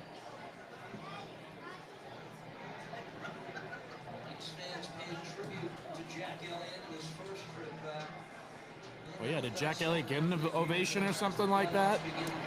No, because he even talked about that this week. That Oh, you know, yeah, it was Philly good sports. to get that all out of the way on his first return there, so that today is not at all about that. Oh, there we go. Good defense by Jack there. And that's going to go out for a goal kick, thankfully ending a little bit of pressure from Philly. Quick little preview. If you're thinking about going somewhere during halftime, don't. We're going to have Mike McGee on, Fire legend Mike McGee on for a few gonna minutes. be a big talk a little upgrade ball. on me down here at this end, this end of the table. It'll be a lot of fun as we kind of rotate through some things. I'm calling it Again, a like-for-like substitution, Alex. Thank yeah, you, Tim. a like for like. In terms of You were MLS MVP once, right? I will. Sure. Close, you were a finalist. That's You also don't have your own vodka brand. That's pretty cool. I don't. We love a little sneak that frogs. is true. Sponsor us. And here we go. Whoop. But yeah, in general, relatively dull half. yeah. I'm okay with that. Yeah. Well, I'm not The complaining. longer it stays 0-0, the more it becomes the Flyers game. Yep. And then in PKs, it's a Yeah, crapshoot. can you imagine if the Fire 0-0 this and won it in penalties? Like, God, I mean, I want SeaGeek to be jumping next weekend anyway. The energy would be insane.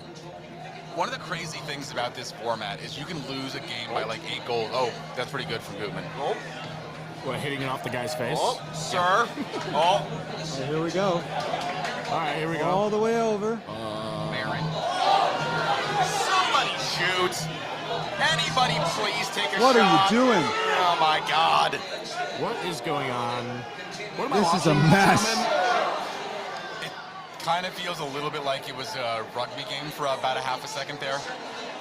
And there we And- go. And it turns into a big What's nothing this? for both That's sides. the third time we've seen this. Somebody take a shot. Yeah.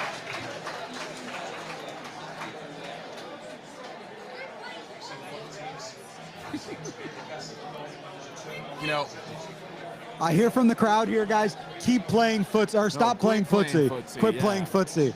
No more footsie, please. And Let's score a well goal. said, honestly. yeah.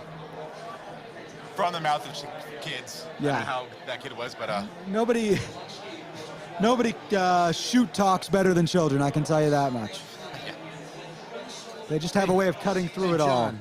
Matt, Did it get mentioned that we have Austin here in the flesh running all of this? I was like, did. just wanted to make Massive sure he got shouts his to Austin flowers. who's That sitting over here. beautiful man. I got a double thumbs, and he did this heart. I don't know about that. I prefer this one, but I'll take it. That's I'll not a take great it. ball. Here we go. Similarly to Gutman, that ball was out of bounds. Correct.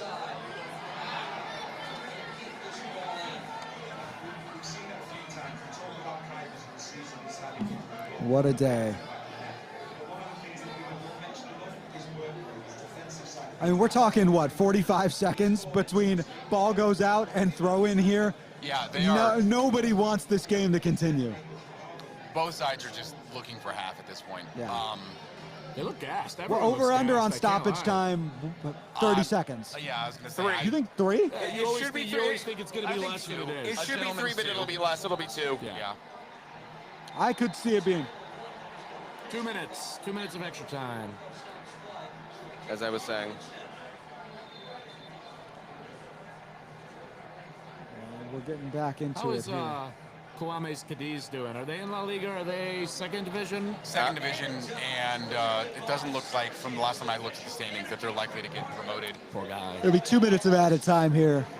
Meanwhile, Osasuna are no longer Veljko Panovic's Osasuna. Oh, he got fired? He did in fact get fired. Yeah, it disappointed me because who was the former San Jose Earthquakes coach who's also coaching in La Liga? Matisse Almeida? Almada, yeah. That guy? Yeah. And they had a game Another against each good other in clearance, December, yeah. and I had that like penciled in as appointment viewing.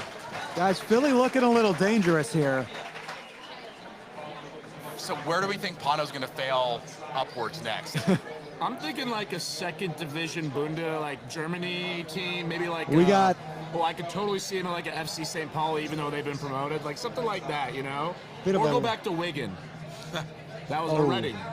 Reading or Wigan? Reading, I think Reading. Yeah. Don't love to see Des Moines Menace. Des Moines. Oh, it might be a handball that. Hey, no, shot. shout out Coach Yeah, Charlie in Des Moines. Oh, Oh, boy. boy. Ruh-roh. This was outside the box, though, right? Yeah, it was outside Outside the box. box, so it's just a free kick for Philly here. This would quite Now, be... they do have some dangerous free kick takers. Oh, that's a bad That call. was- Talk. That's a I don't know really about bad call. that. Walked in as hard as he possibly could. Crowd agrees. That's, They agree. yeah, that's a bad Yeah. call. Bad call. The crowd. Now you're getting it as close to the edge of the box as you The possibly only can. way Jay Davila could have gotten that away is if he amputated his arm. Like, This would be quite possibly the worst time to concede a goal. Possibly the last kick. Maybe the All last right. kick, maybe a few more seconds. All right, but- let's not jinx it No, here, I'm not. I man. don't jinx. I'm an optimist. Come on, you know me, John. I'm just a boy. look at the flip side, though. The confidence you get of having Phillies what will almost certainly be their most dangerous chance and stopping it going into the dugout. That was really beautiful. Thank you. You're welcome. I feel a lot better. Look at that hair. I know. Chris Brady always has impeccable hair. God bless Naperville. Go Cardinals. Go Cards. Go Cards. Shout out Naperville. 76-14 dub yesterday. Casually. I'm imagining this is the last kick of the half. Yeah, maybe they're attacking a few Hypothetically- seconds, right? Yeah, they may give them 30 seconds. There was about 30 seconds left when this all happened, so we'll see. And Easy peasy, great never defensive worried. play from the wall there. Not worried whatsoever. And, And they blow it dead. all right. Wow. Philadelphia Union not getting to take advantage of the corner at the end of the half there. Might end up being huge for Chicago. Wow. Well, I'm going to take my halftime break here because I've got a legend coming in to replace me. So Yeah. I'll see the folks at home for the second half. Thanks again, Alex. We'll see you here shortly. You want to pop in and grab anything, or are you good? It looks like it's going to be me and Mr. Matthew here Hi, guys. talking to Fire legend Mike McGee. I think we got Mikey Stevens too, if I'm not wrong. Mike and Mike. We may have both. We Mike and definitely Mike. have Mike McGee. Yeah. We're hoping we can get Mike Stevens in, but we will have them shortly. A pretty uneventful first half for Chicago Fire here. Sparky's still making the rounds. Should we get him? Should we get him here? Yeah, you bring Hey, Sparky. Sparky. Sparky. Come here. You want to be on the video? Come here. Take a seat. Take a seat. Legend of the game Yeah, here. we got a Sparky joining the appearance. pod. Anything to say, Sparky? That's well put. Yeah, that is well that's put. really well I agree. said. We do need to build through Jonathan Dean more. That's a good idea. No, Andrew Gutman, better than Jonathan Dean. That's Yeah. so true. Okay, all Amazing. right. Sparky. Thanks for being here, Thanks for Sparky. being here. Oh, no, that was awkward. Thank you, That was Sparky. the best take we've gotten all. That was great. session. That was Yeah. great. If you were wondering if Sparky knows ball, Sparky does, in Sparky fact, does indeed know know ball. ball. Matt, while we wait here to get Mr. McGee on, can I get 10 words or less how you feel end of the first half? I can't count, so I'm gonna have to use my fingers. I feel perfectly okay about the first half. 0-0. Not much really to Hey, report, but I'm gonna stop talking because we got a special guest right In the here. yeah, you want to scoot? You Yeah, wanna scoot pop- over. All righty, what's going on, man? John, good to see you, brother. Good to see you. How you doing? Good. Awesome. Folks, I don't know if we need an introduction, but I'll give you one anyway. Chicago Fire legend, former MLS MVP, Mike McGee sitting here with me. Great to have you, man. It's a pleasure to have you on. Dude, it's great to be here. Thanks for Yeah, having me. no, of course. Appreciate to do it. We're talking a little bit of first half. I asked Matt, 10 words or less, how are you feeling? Pretty sloppy 45 minutes, but how do you feel going into the second half here? 10 words or less? As many as you You can want. use your I'll break the fingers if you rules want for to. you. Listen, Yeah. playoffs are always sloppy. Tied at half against Philly, who's been the best team in MLS all year, is awesome. So I wouldn't say sloppy at all. Yeah. You want these games to be sloppy. On the Yeah, road. 100%. That's a good thing. Yeah, that's kind of the attitude we've taken. You get to 45 minutes with Philly, and it's all even. You're in a pretty good spot, especially considering you still have Brian Gutierrez on the bench. What has this season been like for you watching these guys come back from, let's be honest, half a decade of disappointment, right? And now we've got not just playoffs, but seemingly a young team full of hope with some great players. Yeah, I was 14 years old. The only thing I asked for Christmas was Flyers season tickets, and I feel like I've been chasing that high ever since. And I got to the team, and since then it's been kind of like lulls and just waiting for this team to play with heart and have something to believe in. And finally, I feel like we do. So it's fun as hell. So I'm excited, and I think we'll find a way to get a win here. Yeah, awesome. Yeah, no, it's we're keeping our fingers crossed. We'll see what changes make at the half. No Philip Zinkernagel obviously hurting the Fire in the first 45. Mike, one thing we talked about, we mentioned it on the pregame, and I'm curious to get your perspective on it. We've talked a lot about 2017 Fire versus 2025 Fire. Here we go. And where they rank in the pantheon against each other. We'll say a one-off game. Who are you taking? Wait, who was on the team in 2017? It was a Calm, Schweinsteiger, Nikolic, yeah, Nikolic. Dax Oh, wow, McCarty, Jesus. Louis Soloniak on that right wing over there. He's You a know good what? little player. Unfortunately, I think I got to give it maybe the 2017 team. Ooh, Let's okay, say, ooh. But I'll tell you what, for this team, the second half of the season has been kind of lights out. Yeah. So and Franco getting hurt, I think hurts the team a lot. I think maybe if he was healthy, I might take him. But with the names you just said, that's tough to beat. But I hope they prove us wrong. Hey, listen, I think we had this conversation last week. Oh, and Tip's here, and Tim. I went Tip joining in. 2025, even with Franco out. You got the guys like Sergio and Guti, who the last 2-3 weeks have really been stepping up. But man, that 2017 team was fun. Were any of those guys on your team back your last year at the Fire? Can you remember? I don't think so. No. Well, you said a Calm? Yeah, oh yeah, Con Yeah, was Calm there. was one of my favorite 2015. teammates of all time. That's my favorite jersey of all Dude, time. he was, Oh, yeah. he was something special. I hate that I think I was hurt half the time when he got to the team, but he was a special player. I gotta ask, John, can I ask a question? Yeah, do your It's not thing. Chicago Fire related, but it's been on my mind.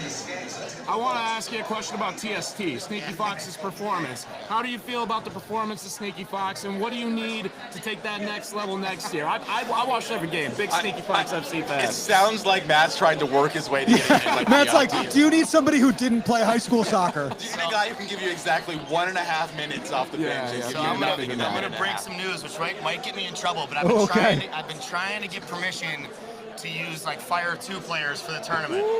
So it's not an easy conversation to be had, but I've been working on it big time. So Mansueto's been supportive. Berhalter's been, I wouldn't say all for it, but he hasn't said no yet. And sometimes I can be pretty persuasive. So I think that would be huge to use some young studs and have some fun with it. So we'll see. But in the past we've kind of underachieved. This year we're gonna have some huge news even besides that. I can't say yet, but it's an exciting tourney. Well, I'm glad I asked this question. Yeah, there you go. Setting it up like you. It's been my only goal is to use Fire players ex, current. So we'll see what happens. Awesome, cool. That's all. Well, then I feel like I have to ask anybody on Fire 2 that you're keeping an eye on. If I can get this guy in, he'll do something. Dude, I can't We say take him in because trouble. if I share my cards, I might get a no, or also some of those guys if you're playing, you might not think necessarily want to play in that, but I gotta think of a better sales Well, pitch. I mean, hey, if you can get a MLS Next Pro Best 11 Jason Shukaluk up top, that's not nothing, man. He would have been one of the first guys on my list for sure. Oh, man. We actually tried getting these guys last year, and then MLS said no before Greg would say yes or no. So I feel free to recommend some guys. I'll take your guys' scouting report for sure. Yeah, not Matt, but you know he could. Hey, listen, he'd I be good played for a youth yellow soccer. card. I once played the Chicago Fire Academy. My team lost 8-0, so I was the goalie. Okay. If you had a defense, man. It was all the center back's fault. Exactly. Yeah. What a Oh person. my God! All right, Mike. I don't know how long we have you exactly, but I'm curious your thoughts. Second half, who do you see kind of being the guy to potentially make the difference for the Fire to take the lead here? Dude, hopefully is Zinkernagle out, or did they just? As far as we know, he's out. on We the haven't bench, gotten a but, ton you know, of info. They said some kind of an abdominal injury, so your guess is just mine. So just from watching that last game at home against Orlando, the way Gucci played was like, hold on, let me rephrase. In big games or in playoff games, like you get different players, right? Some guys rise to a new level and some go down. I think Gucci took such a huge step forward that I think when he comes in, he's gonna find a way to win us the game. Yeah. Look, and Love I that. think that was one of his best games, if not his best game in a Fire shirt. When it and matters it's like, most. And it's like the biggest game that he played in his career, too, Yeah. which says something about like the mental state that he's in right now. I can remember every player I played with in incredible regular seasons, and then we had tough moments went the other way. Gucci, I think, had a roller coaster season. Everyone knows his qualities. And then when it was time to actually show up, I think he was the best player on the field by a mile. 100%. And especially coming in to have it 0-0, like he can give you so much off the bench. And the way the Union play, they get tired. So like, you know, like there was openings, right? I think we got the ball to Dean a couple times, and if we find Gucci in open space with like a 3-on-3 or something, he's gonna punish him for sure. Yeah, and that's where, I mean, not to be the downer, but that's where you miss Philip Zinkernagle, right? It does feel like with the opportunities you had, set pieces, corners, the ball in the box a few times, Philip Zinkernagle's in this game, you might be going into the half with a goal lead. Something to that effect. Hey, Yeah. but Marin Hele Selassie is not exactly a bad replacement. He's always been a nice key piece of this fire team all season long. But So- man, you know, Mike is the one person that could actually maybe speak about this. Not that there were a lot of games that you were available and didn't start for, but how hard is it to not be in the starting 11, you know, when the lineup is announced and then have to come in cold like that, just on your mind as well as your body? Oh man, I would hope in the playoffs. No matter what your role is, you're just waiting to be a hero, right? You only get so many chances in your life to be a hero. Thankfully, I think I started all playoff games, so I don't think sorry, yeah, little humble brag. Yeah. So I don't recall, but I was always just in the zone. I was always in the zone. It really didn't matter. So I hope these guys are thinking the same thing. And That's what Greg told us too when we talked to him on Friday. Like, it's just at this point of the year, you better not need any motivation, right? Like, it should just Greg be there. is. I mean, I know he's young in his coaching career and MLS career, but there aren't many better coaches than him. And you can just sense during the week leading up to like the playoff games, like who was ready, who wasn't.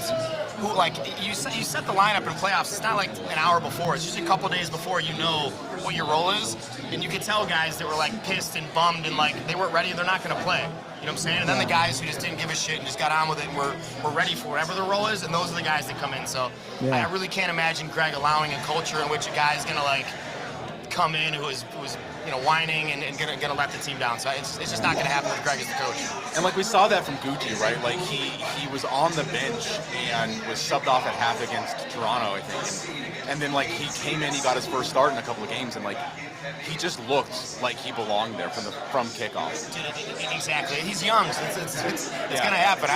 It's crazy to think that he's already like completed his 6th season as like regular season as a pro with the first team for how young he is. It's just nuts. Dude, when I was his age, it was a much bigger roller coaster, and my lows are a lot lower. So, like I said, I'm repeating myself now, but the way he performed against Orlando tells you everything you need to know. Take some stones to come and just be the best player in the field, score a goal. Miss a chance he probably wants back, but it didn't matter. He just kept playing, plugging away, and making the next play. Yeah. and he jumped into the crowd. What a That full was- circle moment. That was beautiful, Truly man. beautiful. That was I so think cool. Alan was probably there giving him a hug. That's for Yeah. sure. Yeah.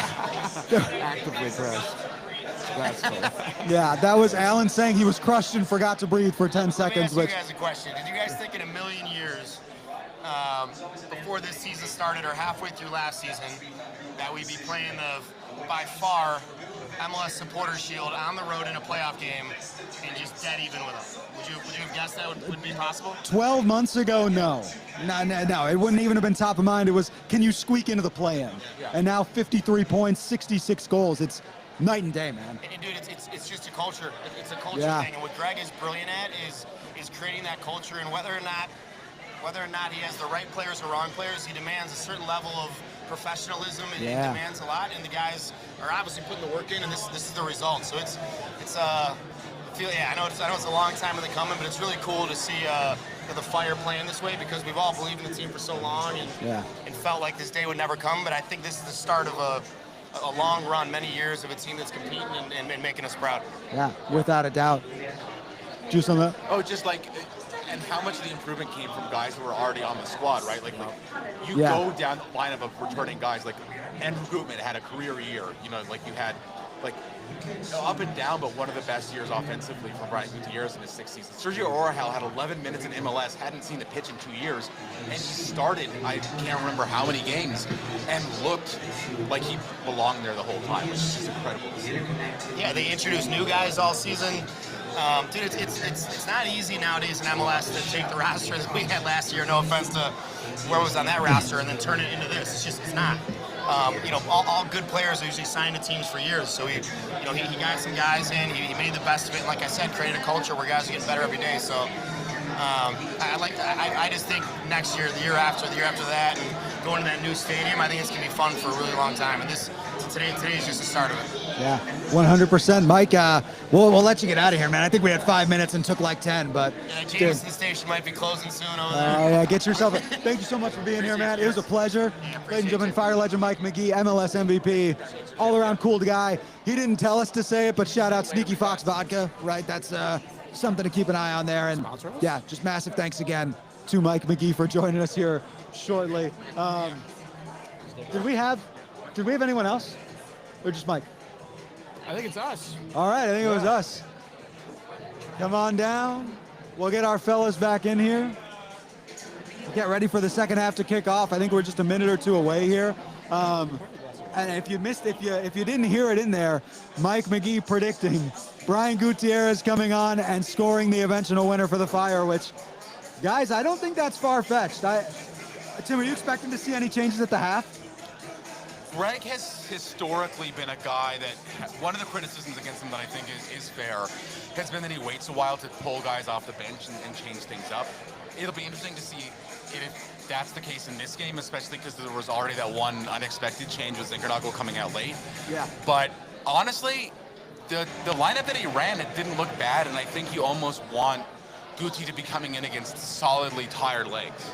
Yeah, well put. That's exactly what I was thinking. I don't think there's going to be any changes, and we'll probably see in a few seconds if there actually are. But bringing Guti in at like that 65 mark, when Philly hasn't made their subs or have only made one, he brings that burst of energy that Mike was talking about, that we've been talking about. That's probably your most advantageous route to victory. Yeah, that's sort of what I was thinking. Last episode I mentioned that we'll probably see a bit more attacking subs coming on, maybe a bit earlier than Orlando. I mean, considering that because of some MLS refereeing reasons, the subs didn't come on earlier. I definitely think the goal for Greg is to continue tiring out for especially the beginning of the second half, continue throwing them off their rhythm if they're even going to come out with a rhythm, and then if needed get those defensive substitutes. And we've mentioned this, especially when they move to the back three, back five, Guti is a super sub, especially in that formation. So I think once it gets to that point where Greg's like, all right, they're starting to trip over themselves, they're starting to lose that rhythm, Guti's going to come on, and he is going to be the MVP of the playoffs, essentially. That's how I'm saying. So we'll see what happens. They're about to kick off for the second half's getting ready to start here. MLS Cup MVP Brian Gutierrez has a big-time ring to it, I can't lie. I do like the sound of that. So, ladies and gentlemen, second half is going on. So, hopefully you got your revolutionary brew, your Jameson whiskey. Yeah, Sneaky actually, Fox vodka. good call out there, Alan. we got our beer for $1 over here at the fire pitch as well as Oh, some Drew Connor's here Jameson, too. so yeah. That's cool. Oh yeah, Drew Connor's Drew here is as well. Drew is so. DJing Oh, that's the right. He's the pregame. Yeah. DJ house. Yeah. So- house something. House music. DJ House over Yeah. here. So DJ. once again, if for whatever reason you find yourself at the start of the second half looking for a place to watch the game or any Chicago Fire game in the future, road game, I should You know what? say. Actually, there is going to be a Chicago Fire game in the future being shown here in not long, because Fire 2 are going to get played on the TVs here as well. Oh, good call out there, Amazing. Tim. Yeah. That's super cool. But- And you know what? I'm going to stick around for a little bit after. I don't know if anybody else can, but like if somebody wants to head out and see us for some of the Fire 2, like that could be fun. 100%. We won't be live streaming that, I don't Wait, think. no. I Fire don't 2 think are we're- there's tonight? Yeah, they're tonight. Oh, I thought you said you said Yeah, the future. playoff They're game gonna be- against Oh. Red Bull 2. You're playing the Red Bulls, right? Yep. God, 1 Yeah. versus 6? 1v6 there. Something like that. Red Bulls are number 1, right? Were they 2. number 2? I Something. think they were. They're good. They were a good team this year. I mean, Yeah. that Endless Academy's conjecture. one of the better ones, and it shows up in their second team. Yeah. Although, Fire 2 now have Parebo playing for them as well, so they have 2 he's MLS Next Pro MVPs on this. It's probably, I imagine that's the first time in the history of the league relative. Granted, it's a short And league. like the 4-year-old league, yeah. So 4 years already? 4, I think, right?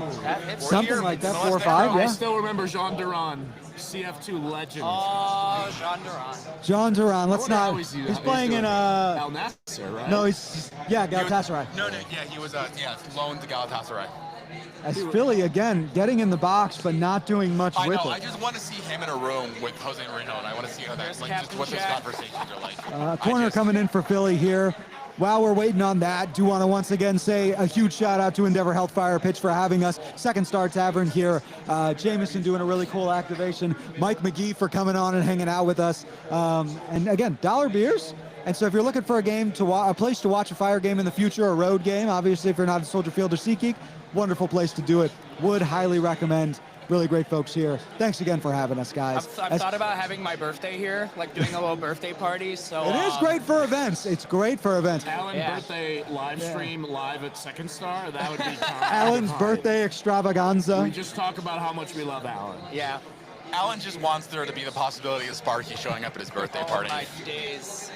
What is going on? Philadelphia What? again. Oh, Chris Brady making a save Alan, there. you're only as old as you feel, so if you want Sparky at your birthday party, you can just say that. That was closer than we'd like, guys. Well, I'm not gonna lie. I feel like I'm still starting college, so I always feel like I'm 4 years behind to where I'm at actually. So Hey, go Blue Demons. go Blue Demons! Good, because I'm like 10. Yeah, they won against Loyola. They won against Notre Dame. They got their first game next Monday against Chicago State. I'm excited for Coach Holtman, but of course, we're not here to talk about Blue Demons basketball. We're here to talk about the Fire. Not to bring Indiana back up, but there are 2 Indiana transfers on DePaul, and I just had to say that That is because true, Tim yeah. loves when I talk about Indiana. Yeah. I actually don't mind it. It's just, I think there was a DePaul player who went over to Indiana, Connor Enright. that's what we really want to hear is more about DePaul right now. DePaul Yeah, is right. right now. As Philly's taking another corner As here. Philly's Philly taking corner, another and corner. DePaul basketball hits a 3. And NJ Benson with the 3. What do we got going on here? Little elbow action. Little brotherly love over here in the box.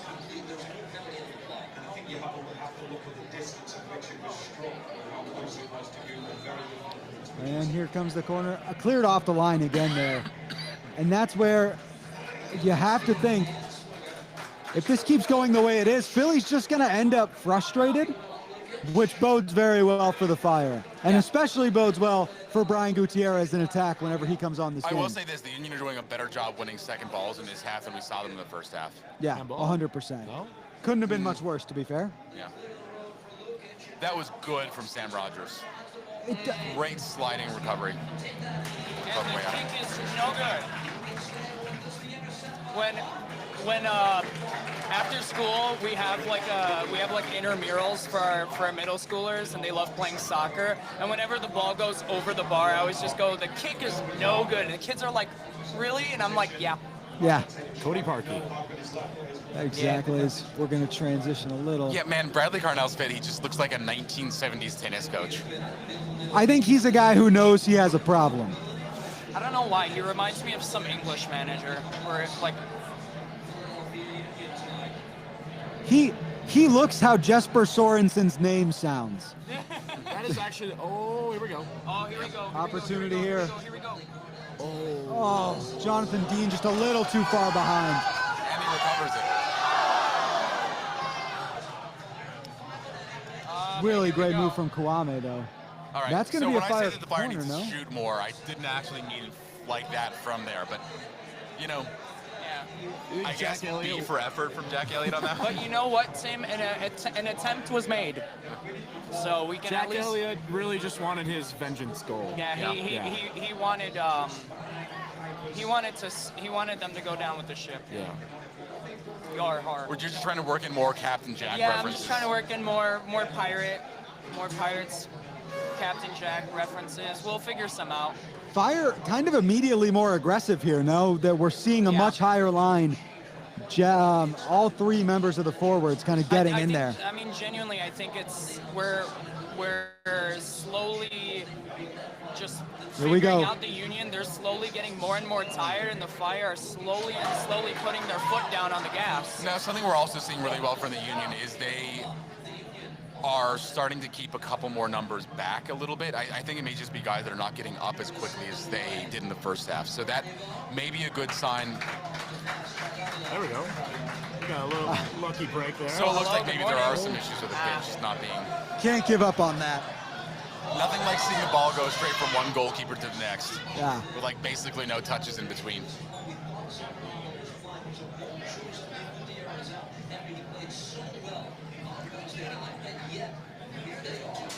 Fire so compact. Yeah, just so compact here. They're challenging the Union to try playing it over the top and through them, which that was actually a pretty good attempt from the Union, right as I said that. Not a great challenge there by Sam Rogers. Yeah, and I mean, that's what we just saw right there is a good example of what we said earlier, that the Union are not comfortable with the ball in possession. Now, you can clearly see by the passing they were able to get right in front of the box. That is a supporter shield winning team, but they are not comfortable with the amount of possession that the Fire are currently giving up. We talked about it in the first half, right? Yeah. And I think the shots, we're going to keep seeing more of that. And I think what's more important, you're going to see more frustration out of Philly. You're going to see more fouls. You're going to see more set pieces for Chicago Fire going forward. Man, I'm wondering when Greg pulls the trigger on Gucci. And I think, Tim, to your point, get him as tired as possible, and that's why you're seeing this higher press now from the Fire. 61st minute. Just wanted to lock my prediction in. All right, let's see. I'll take the over on that. I wouldn't be I shocked if kind it of was. lowballed that, Yeah. didn't I? Oh, I wouldn't be Tim. surprised if it was after 70. Yeah, I think after 70, like, if I had to pick, I would say I would want it to be somewhere around the 65th, but I think that you're right, John, just with the way that Greg normally looks at what he calls solutions off the bench, you probably are looking for something closer at like the 70th minute, maybe even the 75th, right? Like, Yeah. we saw guys coming in past 80 against Orlando. Now, obviously, part of that's game state and a lot of other stuff, but what can you do? Some nice that's it. one-on-one defense there by Johnny Dean. He's elite, folks. Elite. Indiana Another Boston. corner here for Philly. Philly refusing to go with the outswinging kick is interesting to me. Yeah. Watching this game, the thing that keeps coming up in my head is the way you spoke of them as kind of a flat track bully. Yep. It does feel That's a Matt little. Doyle, by the way. I can't take yeah, credit for that, and but as you but it's- relayed yeah. Doyle's thoughts, but it is. Alan, you said it too. They're out of sorts. They don't seem comfortable right now. And if you're the Fire, the longer you hold your foot here, the higher chances you come out of this with a victory. It sounds silly because Philly has had the ball and has been building up. Silly It does Philly. feel like a goal is coming for Chicago. Yeah, I mean, it's kind of crazy. I mean, Philly have taken way more shots. The total that I've got on my screen right now is 11 shots compared to 3 for the Fire. None on target. And when you look at where Philly have taken the shots from, a lot of them are from distance.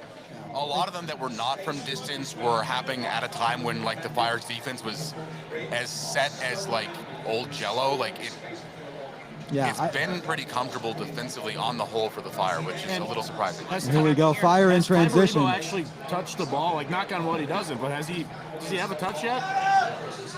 Really poor from Kwame there to not win that ball back.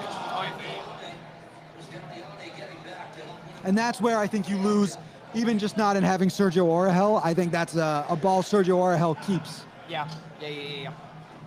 Well, we'll see. And that's what we were kind of talking about earlier, though, right? Like where the Fire don't have a perfect, complete midfielder right now. I mean, most teams, not just in MLS, but around the world, would kill to have one of those.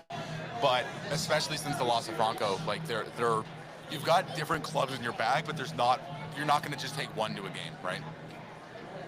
Also, a live update. Red Bulls 2 did just score. 1-0. I didn't realize it had already started. I didn't know that either. Just got the notif on my phone. Foot mob. Well, I have mine off, so I wouldn't know. You're a better man than me, Alan. I mean, Ooh, especially when it comes really to away bad games, bounce. I need to have it off. Like, I hear you. not even And that just must have been foot mob, just but after like my kickoff, too. whole phone needs to be on Do Not Disturb to avoid any sort of notification, be it from scorekeeping or my friends and around the league. So, a little bit of foosball action happening. And the Fire got one back. Yeah, I was just gonna the Fire say, still got one back. yeah, And foot mob then, notification. so it's 1-1, and it can't be more than like the Yeah. 5th minute Good or so. call. I'm there. going to get a foot mob notification saying Chicago Fire won, literally. score. Do We're going to mute not that right disturb. now. So actually, what I have it set to, you can do it too. If you have like the game on your calendar, you can have it set to Do Not Disturb until event ends. Nice. So, which is- Another Kai Wagner corner incoming for Philly yeah, here. th- Don't this love to see is- that. This is And Chris is Brady survival doesn't time either, right? now. Like Chris Brady clearly getting a little frustrated with the number of these that he's been having to organize defensively. But to that end, you weather this storm, And you come know, out on the other you side. talked about times when you have to grab the ball and how confident Andre Blake was doing that. What did we just see from Chris Brady? Yeah, going up and getting that is huge. And Matt, to your point about the Fire 2, total 180 here, right? Fire 2 goals in the first 6 minutes, no goals through 58 here in Philly. Fire supporters keeping the vibes high. Another Fire chant breaking out here. The atmosphere here has been fantastic. It's been a lot of fun to catch in with these folks, and they're ready. They're ready for a Chicago Fire outburst. Yeah. Especially that baby that keeps staring at us. It's a cute Yeah. baby. There is a baby over here. Yeah, He's the- keeping an eye. Yeah, the baby's keeping an eye on I'm waving us. at the baby. Yeah. So's Tim. Fire starting Yeah. to break in Does the transition baby here. want to be on the pod? I feel like they have some things to say. Yeah. The attack I runs think through they have Johnson. some things. In chat, Oh, yeah, who yeah, will yeah. talk more on the pod, the baby or Sparky? We'd be really curious to Yeah, know. what do we want, ladies and gentlemen? Definitely the baby. I don't know. Tim, when you were gone, Sparky had a lot of good things to say. Yeah. We always knew that Sparky was actually a match analyst that happens to wear a mascot uniform some of the time. Yeah, just not the cleanest from the Fire in this second half, which was look A little surprising. Yeah, Honestly, yeah. defensively is one thing. In that attacking third, Marin not really popping right now. Well, and this gets down to what we were saying earlier about when Marin wasn't expecting to come in and then did have to start. You know, I think early on the adrenaline can carry you. Later it gets a little more difficult. And how many times has he played 60 plus minutes this season? That's true. Took a ball. Oh, Oh, here we go. Hugo in the box. Watching the read. He had. Replay I don't like to that. the left. To the left. I know we talked about taking first-time chances. No. I do not like that. You've got Jonathan Dean right there. Like you can make a better connection than that. I Or you think. just take the ball down and then take Even it on the better. half volley. Like, Yeah. I think going at that first time was a mistake. Crowd is really into it now. do you know our club name is Chicago Fire? Austin's holding on to dear life over there. Yeah, Austin is. You may not be able to hear us whatsoever. Which Yeah. honestly, me too. He doesn't earn that illustrious tag for nothing, folks. It's the name of our club. Fun fact. It does feel like Philly has found a little something here. Totally. Yeah. And in a way that's expected. I mean, they are the home team and they are the Supporters Shield champion. But like we've been talking about, it's about how long you weather that storm and bring the subs in. Totally different game. Yeah. Yep. Now I feel like I'm yelling. Yeah, we have to yell at this point. There's no other way There's a around crowd it. over us. Austin is hanging on to dear life. What a beautiful man. I feel like we need to get Austin onto the mic maybe near the end of the game. I feel like the MVP of the pod needs to say a few words. Yeah, these folks still don't know that Austin's AI. We're just telling them that he's that he's real. Uh-oh. Oh dear. Great Good block from defense by Jack Elliott. Elliott right there. Yeah.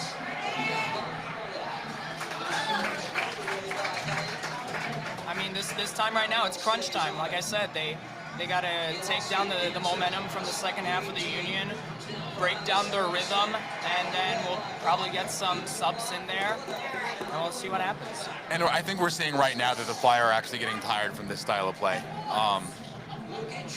Gentlemen, I'm going to sign off just for a second so Alex can come back. I'm probably going to join the crowd. You might hear a saxophone in the background, you but might. I'll see you guys later. Thanks Bye, again, Alan. Alan. I have to say, ultimate crowd work guy is Alan.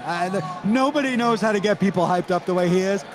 I know there's already not a has the capo saxophone. stand, but if there was, it would be Alan, without a question in my mind. Hello again. Hi, Alex. Welcome on back, Alex. And if it wasn't loud enough, we're about to get Alan on the saxophone here. So what do we make of the second half so far of more nothing? Philly has looked stronger, I would say. We talked about it a little bit, but they've looked stronger, I think. How long would you think you want Berhalter to keep this lineup out there without making any changes? We just said it. I think after 70, Tim made the comment, he wants Guti against very tired legs. Guti and Sergio onto the field, is that what you do? Or do And you it looks leave like we're Kwame about out to there? see. It looks like we're about to see some subs from Philly. I wasn't able to see. It looked like they were coming on, but it looks like it'll be Bradley Carnell. That's the first to his bench.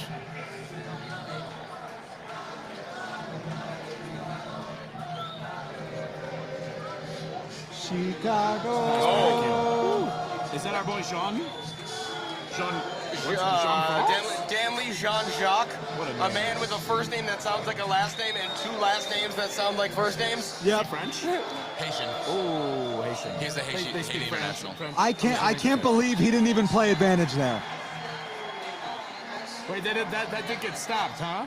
They played on? Yeah, they played on. Yeah, there was just a pile of dudes on the ground, and the referee was like, that seems fine. Hey, any thoughts on when Starlow's coming into this game, boys? Late. Yeah. He's either coming in at the end to try to win a header or to try to defend There's no a set 110 piece. minute. It's a No, straight I was PK, making a doesn't joke matter. like The, he's not the coming question in. is, do you want him? Is he? I doubt he's a penalty taker. I don't know, Frankie I feel like Westfield Ariel- coming on Ariel for out. Philly. Nathan Harriel And here coming goes off. Ashley Westfield? Is that Yeah, who that is? Mikhail Ura. All right. Game So now on. 4 strikers on the field for Whose Philadelphia. water is who here? This is mine. Yours is the fuller one. This is me? Yep. You sure? Although I thought I put 99% my. sure. This is the stuff you tune in for. Whose water is this? No, okay, don't worry about it. Yeah, Tech issues here. The Great Water Controversy of 2025. assuming no one wants this, I'm just gonna, All right. Oh, drink it. Go All for it. yours. shout out to Carlos. Sporting communications specialist, I believe is his technical term. Longtime member of the fire community. Also, Mazel Tov to him. Got married recently. Oh, good for you. Way to go, Carlos. His bride was standing behind me in the drink line. There you so go. You'll see her in 10 minutes. In 10 minutes. Just to give you an idea of what $1 beers does to a bar full of Fire fans. Yeah, I think there's going to be two conclusions to how tonight's gone here at Second Star Tavern. One, more staff. Two, no more $1 beers. Or more $1 beers. They're gonna have to build a bigger warehouse for the beer in the back for that. We're going to need a bigger keg. Set piece Big incoming moment from here. Philadelphia here. Kai Wagner on the ball. Again, you don't love to see it. But the Fire should have the height to keep this out. Is that a false start, guys? 5 yards? Replay third Where's down. the flag? Did he leave him in the locker room again? Look for Greg Berhalter to throw the challenge flag soon. Yeah. Which I completely forgot that they did in the Youth World Cup. Yeah, I don't know who that Westwood is. It's not Ashley. Who is this kid that they just brought in at right back? I don't know. was All I know is Frankie Westfield. Austin just texted me saying, Marty, my dad says hi in the chat. That was really cute. Thanks, Dad. Hi, Dad. Everyone say hi, Dad. Hi, Mr. Shableman. Thank you, Alex. By the way, do you mean Francis Westfield, Alex? That would I be thought it who. was Ashley Westfield. Frankie too, but Westfield, makes me yeah. feel better. 19-year-old. But it's Westwood. He's on Charlotte. Is he still on Charlotte? No, I don't think so. Might be on the payroll, but I don't think he plays anymore. Burnley FC legend. Speaking of his former clubs, big win for Aston Villa today. Go Lions. Indiana Vasilev. Philadelphia Union. Aston Villa legend, Aston Villa legend, yeah. Indiana Vasilev. There we go. Hit it. Good from Bamba. Oh, a little bit more. Kuipers has a chance. Oh, Meh.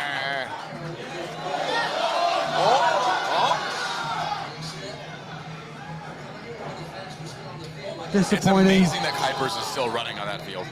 He's a monster. I mean- he's inhumane. Inhuman, not inhumane. Nice. He's definitely He's humane, right? If Very you- superhuman. If you wonder why Hugo Kuipers, 100% humane soccer. Yes. if you wonder why Kuipers cost $12 million, that's why. Not the best from Dean. Win it. Don't like that at all. Did Joel Waterman just body slam Michael Uhre? Correct, he did. Yellow card for You Waterman. saw exactly what I saw. And first card of the game I can't believe. Well, hey, that does prove that he left him in the locker room. in the first half, yeah. Tim, you'll probably know the answer to this. Do yellow cards reset every round, or how's it working? I believe they reset after the conference semis. Okay, helpful. Also, that's a good call. Yeah. Oh yeah, it was. He took him down. So if you need to sub him out, You is wouldn't- that a you wouldn't be able to get- Mauricio Pineda, Omar Gonzalez? Nope. You trust Joel Waterman to get out of this game. Stress me that. Actually, Mauricio Pineda coming hey, on Speaking of which, for Jay Davila. Davila. Interesting substitute. Gentlemen, what do we think? less progressive passing, First playoff experience for Mauricio Pineda more after solidity. being This on the is fire for a so movement long. for the defensive. I'm interested that Gucci did not come on as well. It is surprising. I think, again, like he's looking for Gucci to be as fresh as possible against the Philly legs that are as tired as possible. It's the first playoff minutes for Mauricio Pineda in his career, as long as it's been. Yeah, Pineda and Kouame, not exactly a whole lot of passes going forward out of that combo. Look, the way the Fire have been playing, though, like that hasn't been the game plan. And No, the so, midfield Well- has not been involved in. And look, if you want somebody making deep connecting passes, Mauricio Pineda does do that well, right? He's also a big body who can help you defend on set pieces. Not that Davila isn't, but Davila's Yeah, kind he's, of he's lanky, smaller than Jay. Like, but he's stronger. I bet he weighs more than Jay does. I don't think so, man. Jay's built through the lower half. That's Mob is showing us that Jeffrey Gall subbed in along with Justin Reynolds. 3 minutes ago. That is not what I happened. didn't even see the Justin Reynolds Oh, one. that's not good. ooh, That not is a good look. Bad. Great recovery defense. Jack Elliott Good doing effort Jack by Elliott Jack. things, man. Clear. Ice the puck. Yeah. Icing being called. That's coming back for a face-off. It does really feel like right now, if this keeps on going this way, the Fire are really gonna have to weather a storm to keep it 0-0 through 90, and it doesn't really seem like they've had a lot of chances going forward in the second half. But it does feel, Like they could, right? Like, yeah, well, it feels like they can weather it. And frankly, go. Brian Gutierrez enters Great the field of build-up. play, Here we go, and it here does we go. feel like all bets are off. Someone, What dear is God. doing? Bamba. That was beautiful build-up. That was Hate that. I love Hate the that. delayed reactions. yeah, I know. It's funny. Oh, that's real bad.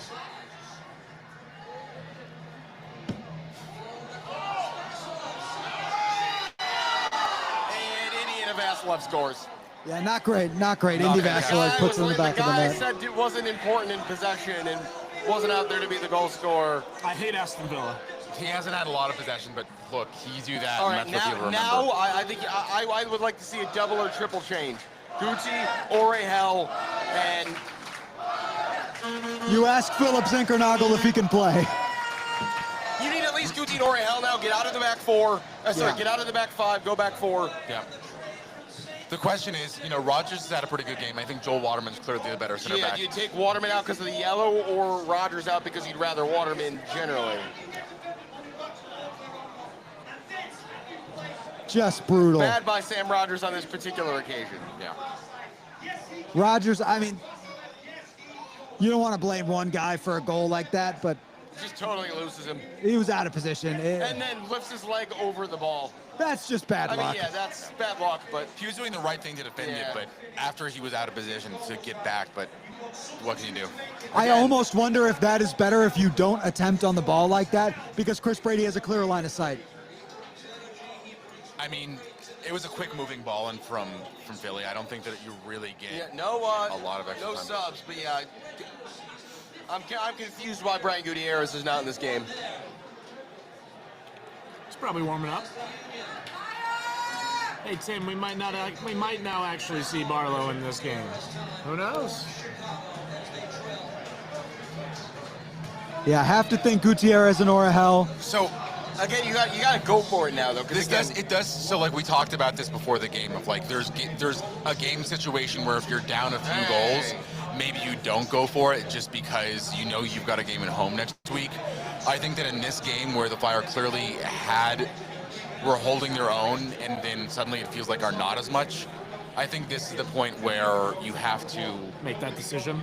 like, yeah, I think that you have to go for it because like Yeah, it I seems agree. like it's there. Send it. If the Fire just make some changes and adjust things. Look, you only need one goal. You need one goal, you go to penalties. You lose on penalties, you lose on penalties. But But again, right now, it's what this time is precious. I'm wondering if we don't see subs at the next stoppage, what's Greg waiting for? Because it already feels that way. right. Because again, the plan here, it's like okay, whatever the game plan was. Okay, you're losing now. You got to throw it out. And Berhalter, Hey, we got movement. Well, I see a but- guy getting ready. Hang on. Hold your horses, everyone. Someone's putting their socks on. hey, again, just go I to saw that it. back four that served them well against Orlando and that 4-3-3. Yeah. Now, Mauricio Pineda being in the base of midfield instead of Jay Davila, I don't like as much in that 4-3-3, but needs must. Yeah, that's a big loss now that you're presumably going to a back four. You know what though? Pineda actually does have the ability to get some pretty accurate passes going forward. Yeah, if he get does, he the ball. does. So, you know, he does have that club in his. Why we keep on going to golf clubs? I don't know. Yeah. It's a great analogy, that's why. And here comes And now Sergio Orahel coming on, Brian Gutierrez coming Sam on, Rogers. And here's the double change. There goes Rogers. and Kwame. Yeah, Kwame. those are the right changes. Yep. And Joel Waterman now being entrusted on a yellow card to behave himself. You trust Joel Waterman, though. The crowd loves Gutierrez. We should hear, Let's put it this way. I don't know if you could hear the applause as Brian Gutierrez came on the field there. It was We saw loud. the protestations from Joel Waterman when he got that yellow, but he knew what he was doing and he knew he stepped just over the line. Yeah. And I think that means that you probably trust him to know not to get on the other side of the line again. Look, if there are two players on this team I trust not to get another yellow, it's Joel Waterman and Jack Elliott. Which is sort of funny because the reputation he had in Montreal was that he was the yellow machine.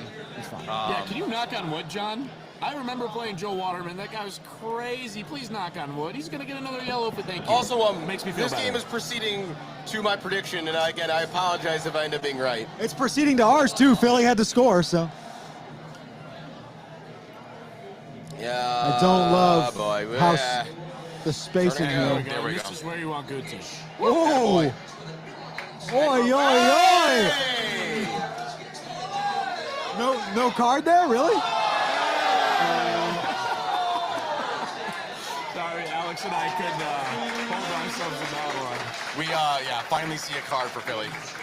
They don't call him the Berwin Baggio for nothing, folks. Boom.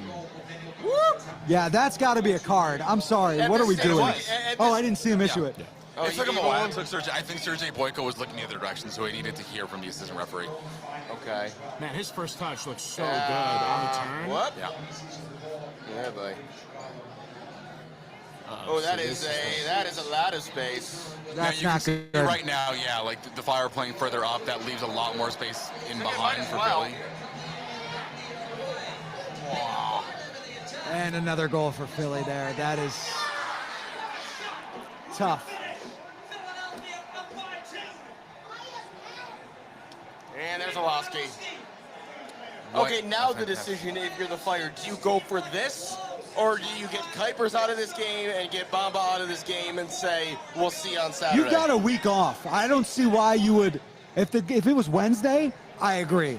It's not. You've got 5 days. You Now, keep in should- mind, these are also guys that played on Wednesday, so I think that's where some of this fatigue is Yeah. starting to set in. But I'm with you on this. Like you have to trust your best players to get big moments in big games, and that's exactly what this is. And Elliott just gets burned there. Yeah. Well, Goodman was also caught way up the field. Don't know if that was. Waterman got pushed out of the way by Baribo.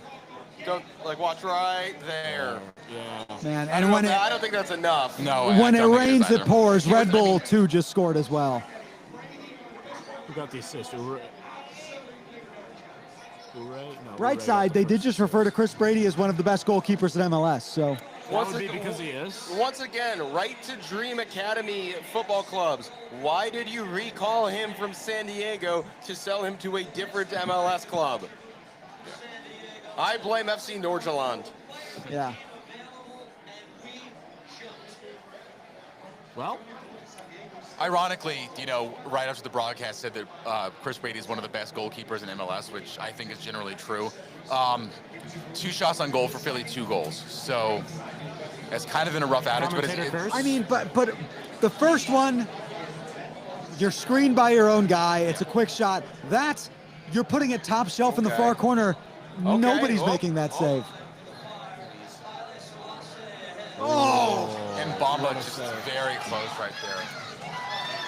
But hey, corner incoming. As you can tell, the folks in the audience are a few seconds behind us here. there were some screeches in that one. Oh my goodness. Jonathan Bamba That's a being good look. so close. It was exactly the right attempt. I love the broadcast Corner. not showing the corner. That's great. Yeah, once again, the phenomenal production value since MLS moved production facilities for the first time in year 3 or 4 of the deal. Yeah. Another in-swinging kick for Red Bull Huddersfield. 2 just took the lead against Yeah, Fire. I said it. Sorry. Again, the volume in here. The corner comes in. Oh, Sergio Orahel had Right a idea chance from at it. Sergio Orahel. What are we doing there? Brian. Guti calling for a handball. Was it? Sergio didn't hit Boyko was anything saying that very he hard. saw it. Oh, that's that second guy. that needs to be looked at. There were maybe 2 there. I can't tell. His arm is all the way out. It was, but it was going right at his body. So Doesn't matter. I don't think so. Not VAR even look. didn't review it at push come to shove, so we are where we are with it. There needs to be some kind of overhaul in the MLS VAR system. The calls that are and are not looked at has been something.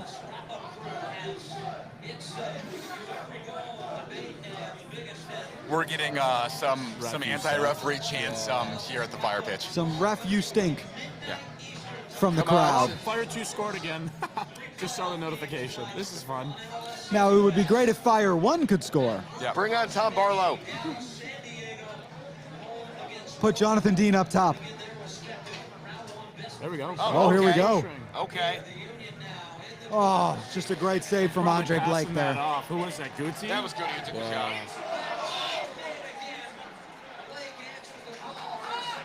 You can't get embarrassed like nice that. I'm move sorry. there by center back. Yeah, right. That wasn't even moves. That was just flicking the joystick the other direction. And now Philly have numbers again. And here we go. And that was good from Pineda to be there in time to get that second ball to the Fire recovered. How the heck did that bound then, Bamba, buddy? Needed him to step up tonight, and we really haven't seen it. He's put Well, in a we saw good that shift shot, right? defensively. Yeah, that last shot was the first real thing we've seen. Just Well, it's tough because you do think he's probably taking more from the defense than Marin is, right, with Phil out. It does make you wonder. Yeah.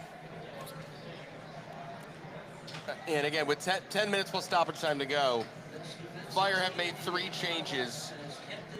I mean, I don't know what changes we'd see them make. I mean, Barlow for one of the center backs, and you drop Assuming Pineda. that Zinkernagel really isn't available for this one, then I think that would be the offensive change that's on the bench. Maybe you go Barlow for Waterman on that yellow. You drop Pineda in a center back.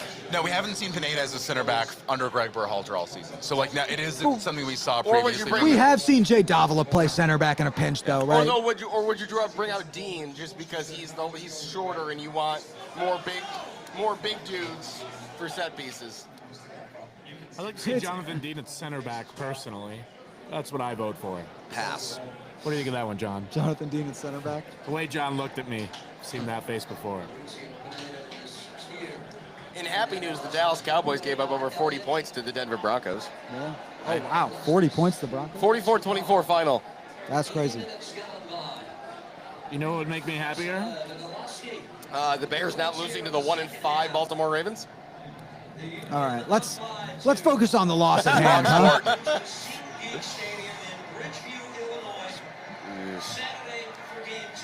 Yeah, and Philly are more than content just to sit back and give the Fire Oh, all at the this credit to point, break they them should. down. Yeah. Another really good move from Brian Gutierrez. Like, he has looked solid when he's had the ball. The problem has been that he hasn't had the ball enough. And that is, frankly, looking poor for Greg, I think. Austin, let us know that Chad has some strong feelings about Jonathan Bamba today, so they agree with us. Go. Chad Oh, is my not happy gosh. with Jonathan Bamba.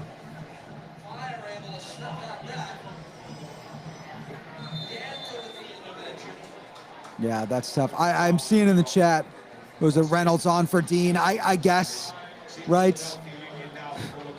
This is just... Reynolds is the other option that you could have at winger if you wanted to, but that really is kitchen sink time. Yeah, that's mostly just fresh legs. That's, hey, go out there and run up and down at right back really, really fast. It worked against Miami, you know? Yeah, but that Miami game, nobody would have ever expected those 4 goal scorers, so Yeah. what an amazing game. Offside. Let's go back to that, please. Subs for Philly.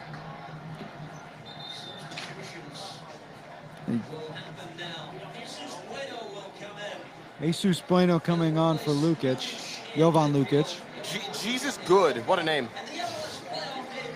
And... Oh, Kevin. Oh, boy. All right. Time to listen to 10 minutes of them glazing Kevin Sullivan. Yeah, I We could get have... it, he's young. Yeah, we get it. He's 15 and We get it. not He's a child bad. and can't drive a car. I don't know why this just popped into my head, but do you guys remember Corey Burke on the Union? You When mean he the would- guy who scored against the Fire every time he played single time he them? played Yeah. against us. I had a feel. I'm like, oh my God, they're gonna sub Burke in, and he's not. He hasn't hasn't been on the squad for years. 45-year-old I still have on the PTSD. Red Bulls when I think he most Couple recently years featured ago, against yeah. the Fire. There we go. Yeah. Oh, that should be advantage. Again, just such odd refereeing decisions today. Fire just have not been decisive enough when they've gotten to the 18. A lot of touches. Starting with that Gutman chance in the first half.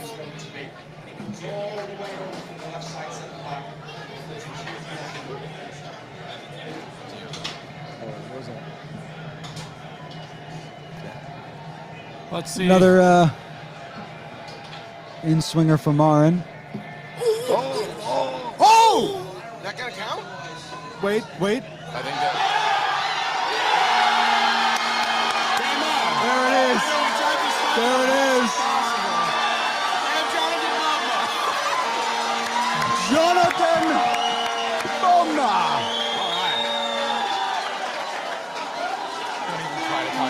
Electric. Electric from the Ivorian. We'll let the vibes play out. Let's watch this one. Multiple rebounds there. Is that standing? I don't think that stood. No, it went over his hand.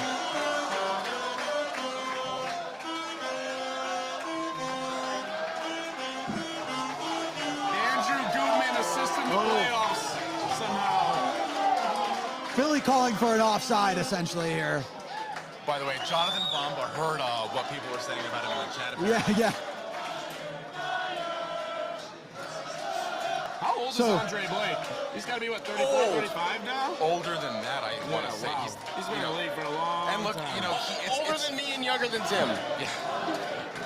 Doesn't narrow it down very much. Younger than Brad Guzan. Of all the decisions to look at, like again, this is the one we're looking at.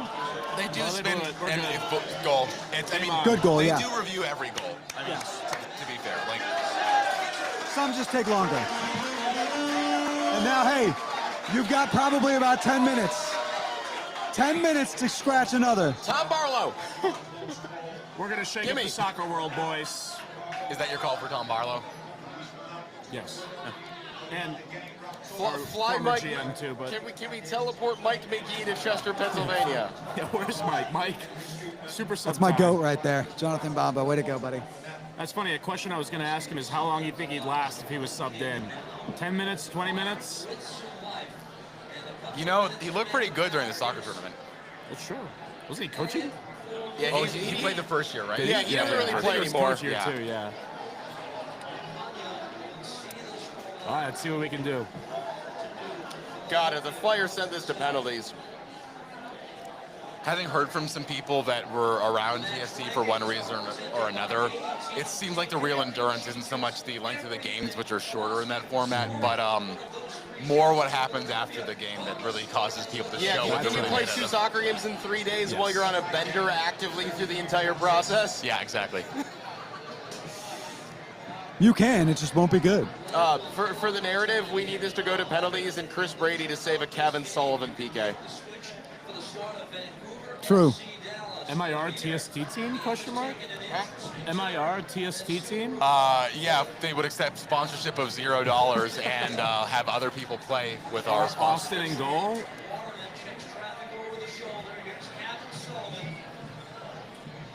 Come on, boys. Well, you're making it interesting. Hey, if nothing else, if it ends 2-1, this is confidence building in I next think Saturday. that's what I was about to say. Like, how much does it matter that the Fire got a goal? Because I think that it can matter a Psychologically, great a lot, deal. but sorry. Yeah. You have to be more clinical than that, though. That was. Austin, will you let us know what chat says about Jonathan Bamba scoring a goal? I gotta pull that up. John's got it up. Okay, I'm just curious if anything pops up, chat. Must feel pretty silly right now. The only thing of note, I think, is surprised there isn't a phantom handball called. Why can't we just be happy, chat? Buzzed Gamer did come back and say, "I'm sorry, Bamba. I'll never doubt you again." So that's nice The to Fire have. scored a goal We have in receipts the on that now. second playoff game. There's a question. When's the last time that happened? When was the last time the Fire scored multiple goals in multiple playoff games in a season? 1999. I mean, quite possibly. 2009, right? Did they win it? What happened in the next game after they won? I think they lost 2-0 to Real Salt Lake. They lose. I thought it was 2-1. All right. I don't know. I could be wrong. I'll look it up. Good find.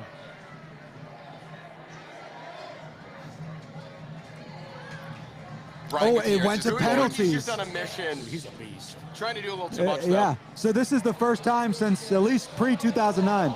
2003? No, to pre-2009. Because they went to penalties 0-0 with RSL in Oh 2009. my God, Jack, what are we doing, young fella?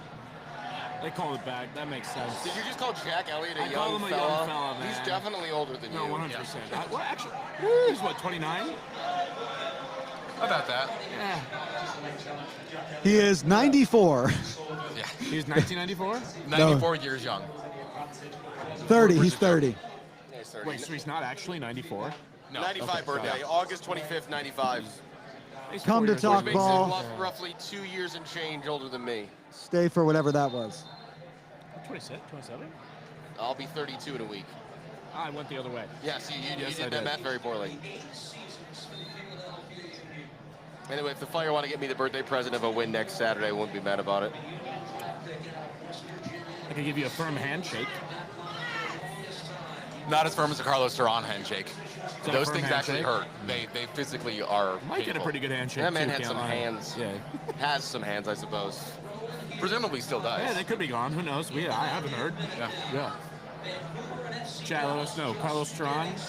Hey, ref, you want to referee just letting Philly waste time here?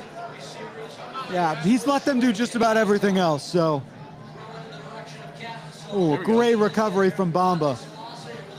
Or By the way, highly for those saved. that are curious, 2008, the Chicago Fire scored in 2 playoff games. Okay, so A since 3-0 win in Bridgeview against the New England Revolution and a 2-1 loss. they're They playing called it a advantage foul for on Dean? Philly there? Yeah, that's a wild call. What is going on?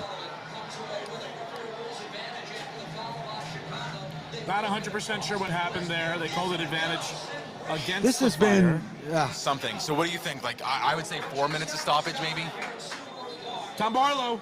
For Dean. All right, here we go. Here we Tom go. Barlow for Dean, so Greg Berhalter is going for it. A substitution I never would have thought existed. Crowd loves Tom Barlow.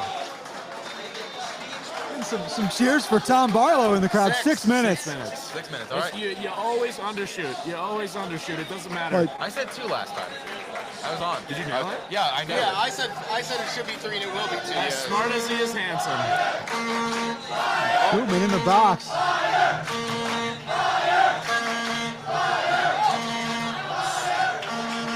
Just maintain, folks. Just maintain. Oh! Yep, there it is. Oh, this is where It you... looked like it was just outside the box. This...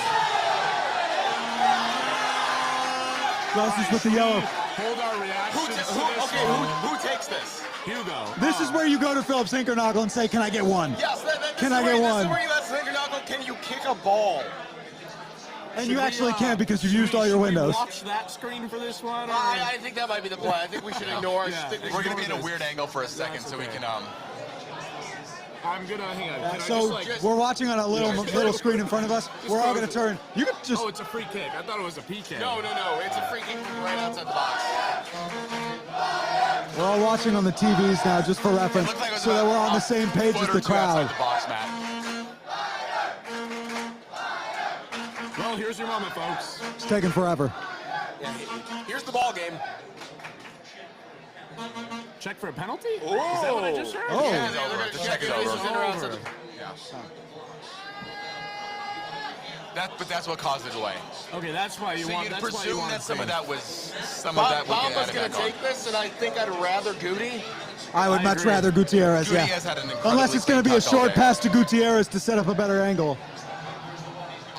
I would prefer they not get cute with this. Don't look at it. Don't look. I don't like no Jack Elliott in the box. You mean Jack Elliott outside the box? Well, that was.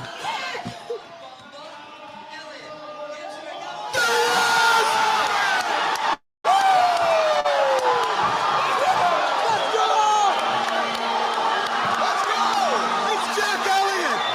Captain Jack! Amazing. Amazing. Look at the crowd.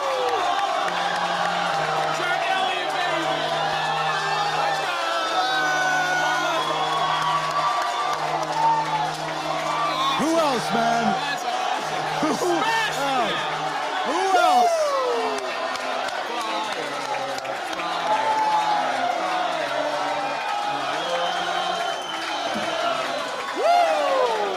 Ladies and gentlemen, Are we allowed to swear on this? Mike did. This game is still ongoing, though. Philly on the attack again. Yeah, we still got time on the clock, folks. We need to lock in. We're not talking though, because it's still too loud. There's zero chance you can hear us right now. Turning this off. Yeah, PK's turning this off. Throwing our phone, putting our phones away. My prediction is still on. Alan just came up to us and reminded us that his We got to fight.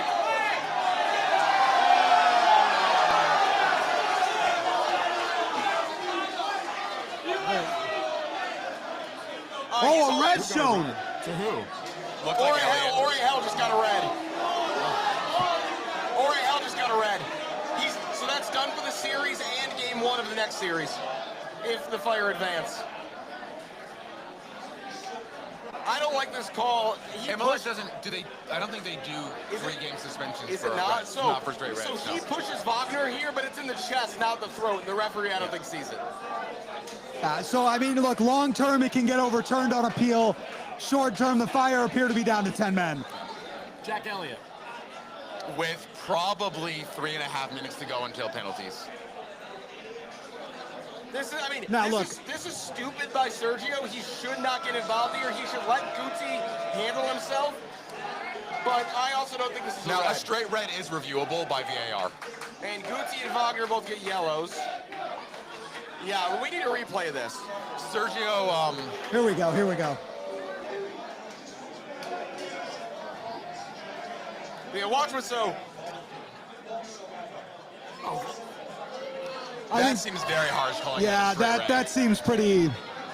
After Wagner calls. It's the energy he comes in with. Is It's malicious. coming in and not stopping and barreling right into him. I think if he stops and then shoves, he's probably a yellow, but it's coming in with full No force. disrespect to Sergio Orahel. And He's the how much best guy work to he's get sent off right now. How much work did he put into the gym? But Oh. if you're falling over when Sergio Orahel pushes you over, you didn't really want to stay up Also, that hard. lots of decisions now to make for Greg Berhalter in the next game, because this feels like a situation where things got better when you went to the back four. I bet he'd want to start in the back four next game again, but maybe not. We'll see. Yeah, you Anyway, hope. the Fire now have some magically unknown amount of time to survive to get this to penalties. And I hate when you don't know how long Probably you actually about have. 3 minutes, right? Three Yeah, and a half, yeah. Thank you. And Well, now, look. Time to stress. Time to stress. That said, again, Kai Wagner, I get it. hey, look, if you're going to get it on anybody, get it on Kai Wagner. You know, to just explain, get it on the guy who's been suspended by Major League Soccer for using racially abusive language before. Yeah. Yeah. Look, if you're the Fire, I think you hope that that can be overturned on appeal. Right I now, don't you know if hunker there- down to win. I don't know if there's enough there to overturn that, but Ah, yeah, it's just a hope. one-game suspension. There's zero chance that the disciplinary committee adds more onto it. Yeah. Hey, keep the ball. Keep the ball in that half. And look, Tim, we might have to go Red Stars running a press conference style after this, and you and I crowd in behind one computer to go on a call. Yeah, luckily, Joe Chas and Alex Calabrese are our men in Philadelphia. Yeah, Both there covering the they've Fire. got it. Yeah. Greg will understand. man, can we talk about revenge game for Jack Elliott for a sec? Hell yeah. Great touch.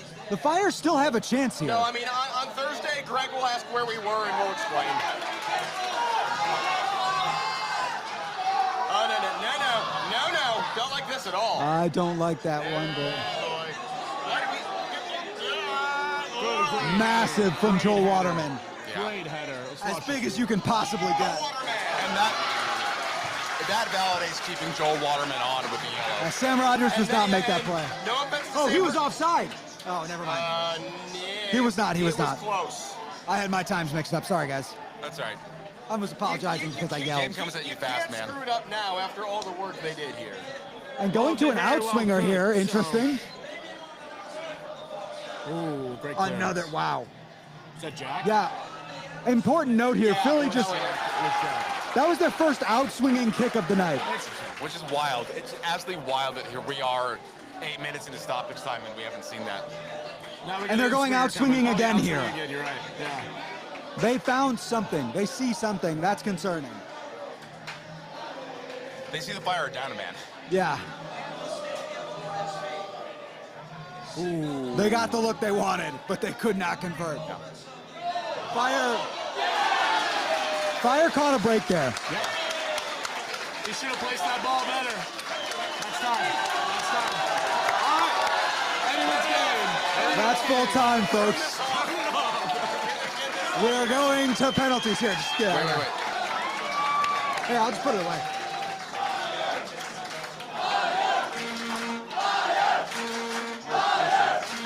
Oh, why did we do that the whole time? We synced them up, finally. Wow. Wow. So, fellas,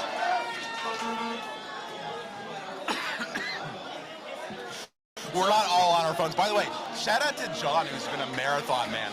There was a question about whether we'd be 90 minutes fit, and John's been up here for 2+ hours already. we're having fun. We're having a good time. So, I asked this question the other night. If that Orlando win was the biggest, if the Brian Gutierrez goal against Orlando was the biggest moment for the Chicago Fire in the 21st century, because I think there's an argument it is.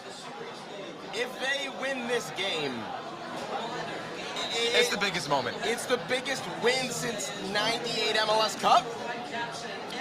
They made the MLS Cups after that, so that's kind of hard to say. And are we counting open cups? Because we got a couple chips there, too. Yeah, I got 5 of We're those talking guys just hanging around. league, It's debatable, Okay, maybe. biggest I win mean, since the arguably- last time they won the Open Cup. How about in the last 15 years, right? At least the last 15 years, right? Like 2008 was the last Okay, time that the real Fire quick. won. Scored in multiple Who games. are your takers? Was that? Who are your 5? I don't know. I've never seen the fighter Oh, in this position. Hugo's taken one. Kuipers, Bamba, Gutierrez, Pineda, Elliott, low-key. and Pineda can do it. Gutman? He did it at UNC all the time. I don't want Gutman. I think you have to give it to Gutman. oh, Martin. Martin. Why didn't I say Martin? Yeah, Kuipers, Guti, Elliott, and Bamba for sure. And then Marin probably. Barn almost certainly, right? I wanna And see then that you go Jack Elliott Gutman, goal. and then you go Waterman. You know, Matt had a great shout out. Jack Elliott revenge game. Jack Elliott PK. I said that, didn't I? I thought Yeah, I did maybe. say that. No, I did say that. We're all doing our own things here. We are I'm just getting happy- drunk off the $1 beers of other people, apparently. It's the vibes, Tim. It's the vibes. The vibes. The We're baby's getting- still here. We're getting atmospheric contact drunk. Secondhand high. Yeah. Well, folks, apparently when you come watch soccer at Endeavor Health Fire Pitch, you get some free soccer. So watch this not a Jack bad goal. night for all included. What a thunderbolt strike. So, guys, I think regardless of the result in this, you have to say it's huge for the Fire. Just Absolutely. taking Philly and coming back down that way Belief is insane. massive. Coming back against a team Andre like Blake, Philly. we're just seeing him on the broadcast now as he's walking to get instructions on PK takers and stuff like that. He looked like he was about to kill somebody for how pissed he is to have to be in this situation of facing PKs. So, I'm sorry. Nika4 in the chat just said All right. scenes when Waterman makes a penalty but takes off his shirt and gets a second yellow. Who said that? Who said that? Somebody in the chat. Nika4 in the chat. I believe that's from the last World Cup. That's the Vincent Abubakar. Yeah. Exactly. All right.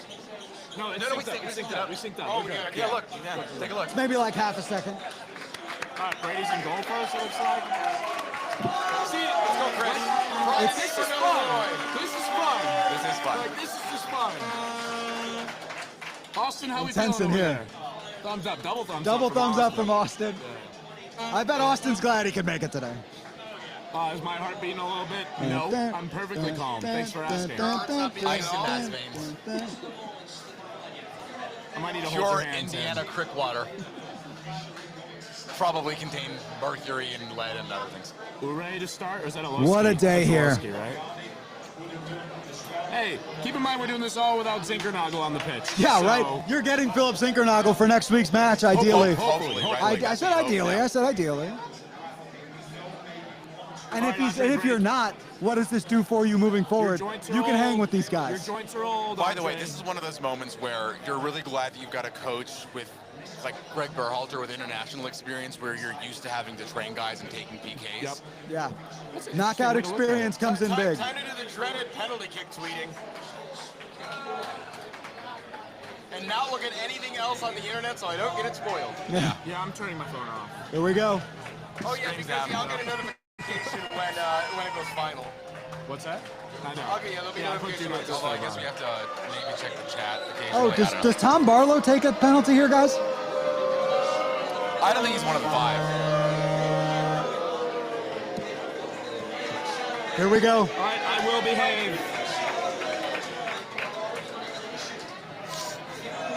Come on, Chris. Austin looks so calm over there. There's Austin's that's chilling. some dad energy right there. He's right footed. Apparently. This is it. Chris Brady stands in goal. I love the camera people in the penalty area.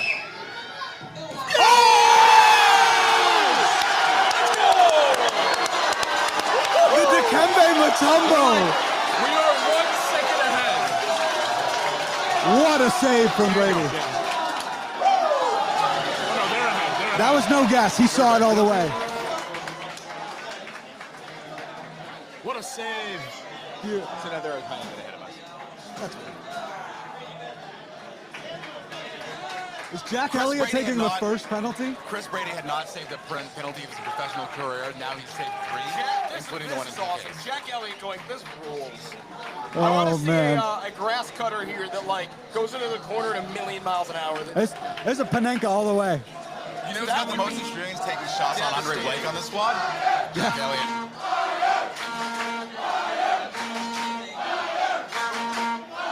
There we go, Captain Jack. Chance to take the lead. Come on, Jack. it felt like a trap to me. I can't lie. Yeah. He scored the banger. He's going to miss the PK. I didn't want to say it. And that's what you get going against Andre Blake. Yep. And you know who saved the most goals against Jack Elliott? Yeah. Andre Blake. Not a great PK in general. No, he didn't No, get- bad. He got Gotta be on in the it, corner. you know. Well, best of 4. Yeah. Yeah. Come on, Chris. Who's taking? Who is this? I don't know. Frankie Westfield. Seriously? That's fine. Someone's going to score. It's Yeah. okay. Yeah, look, He's just going to score. you're never going to Hi, baby. stop all 5. Chillest person right there. Other than Austin. Austin the baby, yeah. Yeah. Austin and the baby are the chillest people here for You got very some different competition, reasons. Austin. Oh, that's tough. That's tough for Chris Brady. All right, that just means you got to convert. And it's Goody. The crowd is loving seeing Gutierrez up there.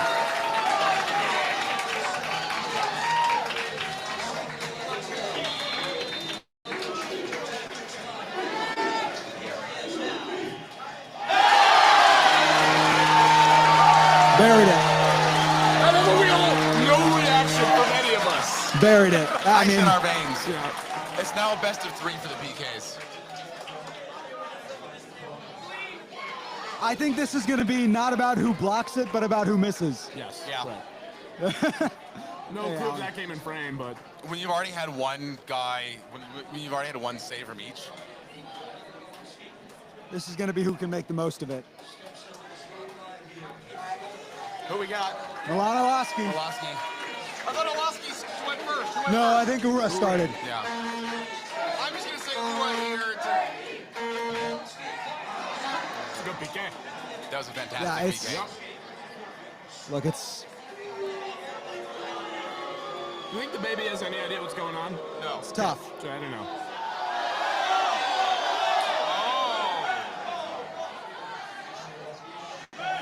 Interesting. Some extracurriculars Andre from we Blake can getting see sent who. off in penalties would be amazing. There we go. Hugo's up. Now we didn't see what happened after this. It looks like Olaski goes to retrieve the ball. Yeah, Brady just takes the ball away. And this is they took, if you noticed on the first corner or on the first shot for Elliott, he had to go all the way to the corner to get the ball. Yeah. And that's basically what Chris Brady is going against. Yeah, they, the ball kids have vanished here. Yeah. What about Hugo? Hugo. As we're shooting. We're shooting. He missed one, right? You have to feel good about this. They're ahead of us by like half a second. Yeah, they are. That's so all right. We'll look at the.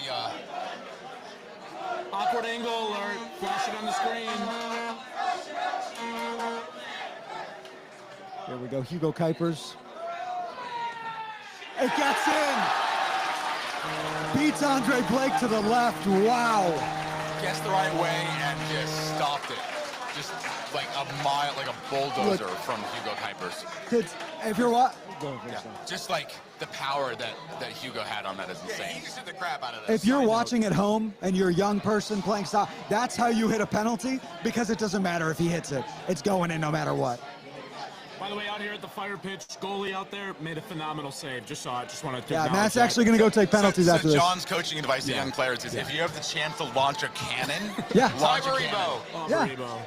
Well, don't do that. Don't do that, chip shot bully. Barbo. I can't tell what angle they're shooting Look, at. from Chris, that one. I Yeah, love it's a very weird angle in Philadelphia. Or I in love Chester. Chris Brady. Give us He the needs to go ball. left one time. I agree. He's been going right all three, all four. It's tough. I think it's Like, I could not tell you he went. It wasn't even a good PK. tough. You don't want to. I think that he saw which way Brady Got was tripped, leaning. yeah. Yeah, I think he Yeah, read it. I think Brady went a little early. Joel Joel I'm Waterman. just stating that I don't feel good about this. Interesting. Interesting. Having two center backs take is interesting. Yeah. Maybe that's the point. Not a lot of tape on Joel Waterman PKs. Yeah, but the mentality, you have to think he's got that. Oh, for sure. I'm just saying, like, there's not a lot of tape for Andre Oh, Blake to yeah, watch. yeah, absolutely. Here we go. Joel Waterman. Taking his time. I don't like that. Joel. I told you. And that's what we talked about, right? It may not be who it may not be who saves, it may be who misses. And Chris Brady now put in an opportunity where he needs it. And he beat him too. Oh, it went off cross. I thought it went off the side. No. I did too. I thought it was. Yeah. You Why can don't tell- they show us the good angle from the time the PK is taken? Yeah. They must not, because in a stadium like this, I guess they don't have the spider cam, which is the correct. Tough. All right, come on, Tough Chris. for Joel Waterman. And we've got this is it here. Who is this? Can't tell. Sorry. They all look the same. Yeah, who is this dude? I don't know. Bueno. This is Bueno. Oof. Jesus Bueno. Let's see. Come on, Chris. It all lays in Chris Brady's hands from here, folks.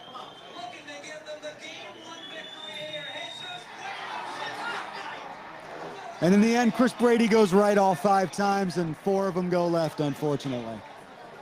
I could have predicted that. Yeah. Look, not the All right. results you want if you're Chicago Fire there. You do have to feel good about the way you battled You back, gotta though. feel good about battling back. I think 100%. And I think now you go into the game at SeatGeek Stadium next week with a lot more confidence than if it had ended in regulation. And you did all this without Philip Zinkernagel, too. Yeah. The other thing is, I'm going to be curious to know whose choices were these? Because was this entirely left to the players who to take, or did Greg Berhalter pick 2 center backs? Look, Both of whom missed. I mean, I don't mind Elliott taking, but the reality is you had 2 center backs take. They both missed, and you leave We know Jonathan from- Bamba and Haile Selassie on the sideline. We know from PKs that are taken during the run of play that they have a list of people and then they just kind of go based on who's feeling it, and he doesn't Right. think that there's a point in coaching him more than that. But it's still It's gonna. There's gonna be questions. Again, it's what is, and again, yes, we rag on Jonathan Bamba a lot. But you're $8 million a year guy. You're in a playoff shootout, and he's sitting on the sideline not taking one. Whether it's Berhalter's choice or his, pretty inexcusable. look, I think the story of this game comes down to, one, the main thing is Philip Zinkernagel. Let's be honest, right? Philip Zinkernagel plays in this game. I think you have a very, very real chance that the Fire come away victorious. I think that's fair to say. You also have to think about, I don't think Greg Berhalter set this team up for success today. I said it in the pregame, and I feel confident in saying it, a little bit of hindsight, of course, but you controlled the game in the first half as much as anybody did. You didn't in the second until Brian Gutierrez came on. You were missing it. You had nothing in the midfield, and it's a disappointing result for a lot of reasons. so it was a team that stayed 0-0 until half, though, which on an away game against the Supporters Shield winners, I think you have to take. I think so. Is your point basically that there should have been quicker subs? Is that what you wanted to see? No, I think my point is lining up in that back 5, you kind of said a tough game, a sloppy game is the best we can hope for. And against a team like Philadelphia Union, I don't think that favors the Fire. Versus if you say we're going to come out, be aggressive, lead the charge, and try and play on the front foot, that's playing your game, even if it plays into what they do. It's kind of you don't want to play into what they do, but that's also what you do best. And at a certain point, you need to go strength on strength. Yeah, I think that it was an interesting choice. I think that he was kind of like dropping hints that he wasn't going to go to we talked about this in the pregame, going to go to the back 5, which made me think that he was, and that's what we ended up seeing. I think the question you got to ask yourself, though, is do you do that again, just trusting that if you have Philip Zinkernagel in, that it would have been more than 0-0 at half? Because I think that there's a realistic argument to be made that when that lineup was chosen, Zinkernagel was in it, and if Zinkernagel was in, the Fire had a very good chance of having won that game. And he's in taking a penalty, regulation. too. And he would have taken a penalty Yeah. and gotten to the same result. again, I love confidence from players and saying I want to take one, but again, it's this league. One of my favorite press conference answers ever was Xherdan Shaqiri, tongue in cheek, talking about Inter Miami when the Fire beat them that first year where Messi was out, and Shaqiri, tongue-in-cheek, said, with the way the roster's structured in this league, your designated players, they really got to perform if you want to win in this league. And again, to go back to that, it's, if you're going to pay a guy the amount of money that Jonathan Bamba is being paid and he doesn't want to take a penalty, that's a problem. And it's just, it's something that maybe they can't be addressed in the next week, but that the Fire have to think about in terms of, does Jonathan Bamba being a DP means he gets to start every game, or if they go back to the back three next game, do we see Brian Gutierrez start? Given that Guti's done more in 20 minutes than we've seen Bamba do in. Yeah, but that's such a. Brian Gutierrez is bad on the wing. Let's just say it. He's not good when he plays on the wing. He is outstanding in midfield. I don't think I'm out of line saying that. So I agree with the sentiment of maybe Marin or Bamba. Guti specifically, I would say no. I don't know why we're critiquing Bamba so much. For all we know, it wasn't his It does feel a decision little not- assumptive, yeah. It was probably not his decision. And listen, I've been a fan of a lot of the teams where the best PK takers are not your star boys, or not your DPs. And it's very well the case here. Does that mean he shouldn't start next game? Absolutely not. He got the goal to start the comeback, and he played okay. And again, it was a challenging situation for him because he was playing against, alongside Marin. And when we've seen Marin in the lineup, normally it has been with Bamba coming off for him. Right, that's normally been the sub because, again, John, you talk about the wing thing. I don't really think of those guys in a lot of cases as wingers. Bamba plays more wingery than Zinkernagel does. Yeah. But it's just, I don't think Guti's a good fit in the double pivot of the back three, and I think you got to get Brian Gutierrez on the field in front of the home crowd next week. Yeah. Being summoned, Tim. But hey, John and I will have a lot of time to talk about it tomorrow because I'm looking forward to having Mr. Thornton on the CHGO Fire podcast. So to do a little self-promotion, please tune into that tomorrow. Absolutely, yeah. Keep an eye out. That should be a fun conversation with Alex and I. Look, I think, look, I don't mean to be the guy. I think we've seen enough to say the back three does not work without Andre Franco. Did we play back three at all after Franco was hurt? Yeah, multiple times, actually. And I'm assuming. And we had 2 They draws lost. Got it. and killed Orlando with a back four. Yeah, and they didn't look convincing. They started, ironically conceding more goals that way, which is sort of like what the back three is supposed to present, but when you're not. And It's going to be intriguing to see how they come out next Saturday. Like to your point earlier, John, do you do the same thing that kind of worked for a while tonight, or do you play your game and come what may? Yeah, and this is, I think we're going to have a slight cast change. Alex, I'm going to send you back into the ether. Thank you so much again. Alex Campbell, CHGO. Like he said, I'll be on with him tomorrow. So if you're not subscribed to the CHGO Fire podcast and Alex on Twitter, please do. Alex, you want to give us a little promo for yourself, brother? Like John already said it. You can watch the podcast live on YouTube.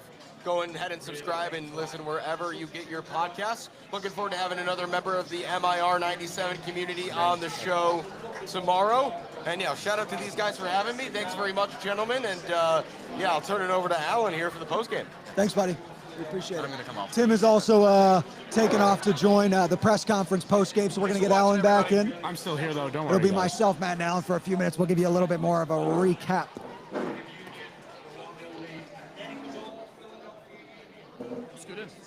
Hey, good to see you, buddy. New perspective on life right here. Austin, how do I sound? Austin's a little, a lot of moving around, guys. Yeah, we can just take it down, actually. I was just going to put the stream up. What stream? Our stream. We're not going to watch I ourselves. like watching ourselves, John. You're All pretty. right, Alan, how you're are you handsome. feeling? Kind of leading the vibes of the room here for that second half. How are you feeling with the result? They came back. They fought. Unfortunately, it came to too much pressure for Elliott, for Waterman. So, but at least, heck, they went all the way to penalties. It wasn't like the other 2 games where the Union came in and it seemed like they swept them aside pretty easily. No, they kept it close. they came back at the end. You know, there was only just a few little, as I like to say, oopsie doopsies, including the red card for Orahel. So bring on Saturday. That's what I'm going to say. Bring on Saturday. Look, you got 5 days. You have 5 days to get ready, and again, you have to feel good about your chances. If Philip Incarnago comes back, if you're starting that back four, even without Sergio Orahel, which is going to be a big loss, I think, I do wonder. I do feel like you have to feel good about your chances on Saturday. You totally do, and at this point, you know, you're not hedging your bets and playing the maybe we tank intentionally in game 1 to set up game 2 and 3, because now your season's on the line. Yeah. You got to put out your best players. You know, Sergio may or may not be there, but obviously he won't be there because of the red card, and you just got to go for it. And hopefully, you know, I'm sure Tim and Alex shortly will be asking about Philip's status at the press conference. That's where those two ran off to, and hopefully you get your star boy, your best player on the season back, which will be an immediate boost to a team that went out, competed, ultimately lost, and that's okay. As soon as you get the PKs, it's always going to be a little bit of a crapshoot. We just lost a crapshoot, and that's okay. And you got a real possibility of sending this game back to Philly, and they've shown they can compete in Philly when the pressure's up there the most. So Yeah. I'm disappointed, of course. You always want to see a win, especially after the comeback, but I feel okay. I also feel okay, and yeah, we went to probably one of the most dangerous places in Major League Soccer right now, the home of the Supporter Shield winners, and it was very close to like how we mentioned, where they were going to go 60-something minutes in holding off the Union and throwing off the rhythm, and unfortunately, it was us that made the first two missteps, whether it was Sam Rogers not marking his man, whether it was Elliott not really going in for the challenge. That's, you know, how it happened, and the Fire have shown that they can come back, and that's exactly what they did, because honestly, if this was not Greg Berhalter's Fire, it could have, again, ended 4-0, maybe even worse, as the game went on. It says a lot about the mettle of the team, right, to actually come out of here with a loss in a shootout, right? And you do wonder, you go down to 10 men, the Fire were still threatening at the end there. You play 120, you might have a chance. You might, and maybe you wouldn't, but look, ultimately, I think you have to take the positives from the game, and I have to feel good going into Saturday. Assuming that you get Philip Incarnago back, that should be a win. We should see a game 3. I did see some asking in the chat, is Sergio's red card potentially overturnable? It is. It's obviously available for appeal. Unfortunately, pretty unlikely that gets overturned just from looking at the tape. But you never know who you get in the front office, right? Yeah, but this is when your midfield depth comes into play, and this is something we haven't had in a while, where you still got guys like Acosta, granted, who hasn't been amazing this season and hasn't played big minutes, and you got Kwame, who obviously Greg trusts, and you have that depth to be able to lose a player. And it's unfortunate that you have to say lose a player, but we did lose a player. And you're still going to be able to put out essentially a full, what am I looking for? First 11 out there. And Sergio might not have even started, even if, you know, that red card didn't happen. Who knows what the tactics would have been. But I think the obvious thing here is Brian Gutierrez should not be on the bench for another minute of this series. I would agree. Yeah, I think I like that. every game you play from here on out, you need 90-plus minutes of Brian Gutierrez, because he's the best player on the team right now. Yeah, and John, I gotta say, it's funny hearing you say that. I know, you know, your takes on Brian Goody in the past, myself included, have not been strong. But you saw what happened when he came into the game for the back, 30, 35? He came in immediately getting those two chapa-chapas, whatever they're called, on the Philly chapa-chapas, definitely not called chapa-chapas, on those Philly defenders and putting on a clinic. So he's got to start whatever formation it is. And with Sergio not available, I feel like it's even more likely that you're going to see Brian enter that match. No, 100%. And look, it's tough to see that lack of performance out of Jonathan Bamba. I mean, the goal aside, it was not exactly a stellar Jonathan Bamba day. I don't know that anybody had a stellar day outside of Brian Gutierrez, to be frank. And yet, you found yourself going to penalties. Yep. And again, like, I don't mean to be a broken record or kind of sound like we're carrying water for the club, because that's not the intent, but looking at it objectively, I feel like you do have to feel good about your chances on Saturday and then on the following Saturday as well to hopefully get a result in game 3.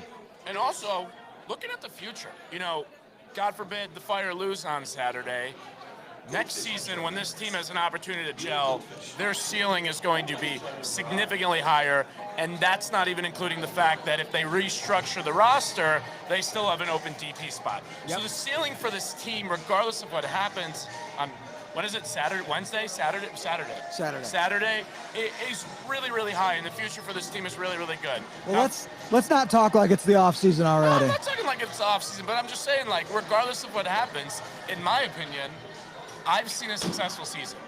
You saw, like, they came back game one, they gave it their all. They'll give it their all on Saturday, and whatever happens, it's been a successful season, and I'm very confident about the future of this organization. Yeah. Yep. Yeah, fellas, anything else we want to add before we kind of wrap up here? It's just been, first of all, just so much fun to have this experience of Yeah, doing 100%. a proper watch along. I know we did one in the like in the past. I remember. I think it was against Austin. Austin in the U.S. Open in the Cup. U.S. Yep. Open Cup, Yeah. but Yep. this time we actually got the gang together. Even Austin, the MVP, is here, and so we had fun nonetheless. We even had good old Mike McGee on as well. So And Sparky. Yeah. and Sparky as well. So Yeah, shout out I'm Sparky. hoping that in the future we can have more of these kind of pods, especially if, knock on wood or whatever, the Fire make it to the next round. Yeah. Look, a couple things we'll toss out. First and foremost, just an update from Tim in the press conference. It's an oblique injury for Philip Zinkernagel. They don't have an answer on severity yet, so should have more information on that Monday or Tuesday, you would think. Hopefully it's pretty minor. Yeah, I think, fellas, anything else we want to talk about before we wrap up here? No, special thank you to the Chicago Fire for giving us this opportunity. Yeah. And most importantly, to Alan, John, Austin, and especially Tim for being the partner and putting this amazing event on last minute. Like Alan said, it is the hope of everybody at this panel and everyone you've seen today that we continue to get out there and watch more games. Yeah. So No, it's stay strong. to that end, a massive thank you to the Endeavor Health Fire Pitch for having us today, giving us this really cool setup and allowing us to be here and kind of do all this live and get in their way. And special thanks to the club. Shout out Austin, who has been over there on the fly, making things happen for us all day, doing really wonderful work. And above all else, thank all of you for tuning in, for watching, for continuing to watch. Like I said, we're coming up on 70 episodes for the year, which is a massive number of recordings to do. It's a lot of work, but we appreciate the love and the support that we get along the way. Lastly, I would say, as always, stay tuned. meninred97.com, to all our social medias at meninred97, just about everywhere. That's where you'll find the latest updates on Philip Zinkernagel, on Sergio Arahel as we get ready for Game 2 in this series. And if wherever you're watching this, you're watching on YouTube right now, if you're listening back to kind of this mini recap on the podcast sites that you use, if you could like, rate, subscribe, share, let folks know that we're out there. That's the only way we grow the game and grow the culture and all that fun stuff. And again, a massive thank you to Endeavor Health Fire Pitch for having us here at Second Star Tavern. It has been a blast, such a cool experience. Thank you to Mike McGee for joining earlier. And all I can say is, I guess, thank you for joining us around the bonfire. And come on, you men in red.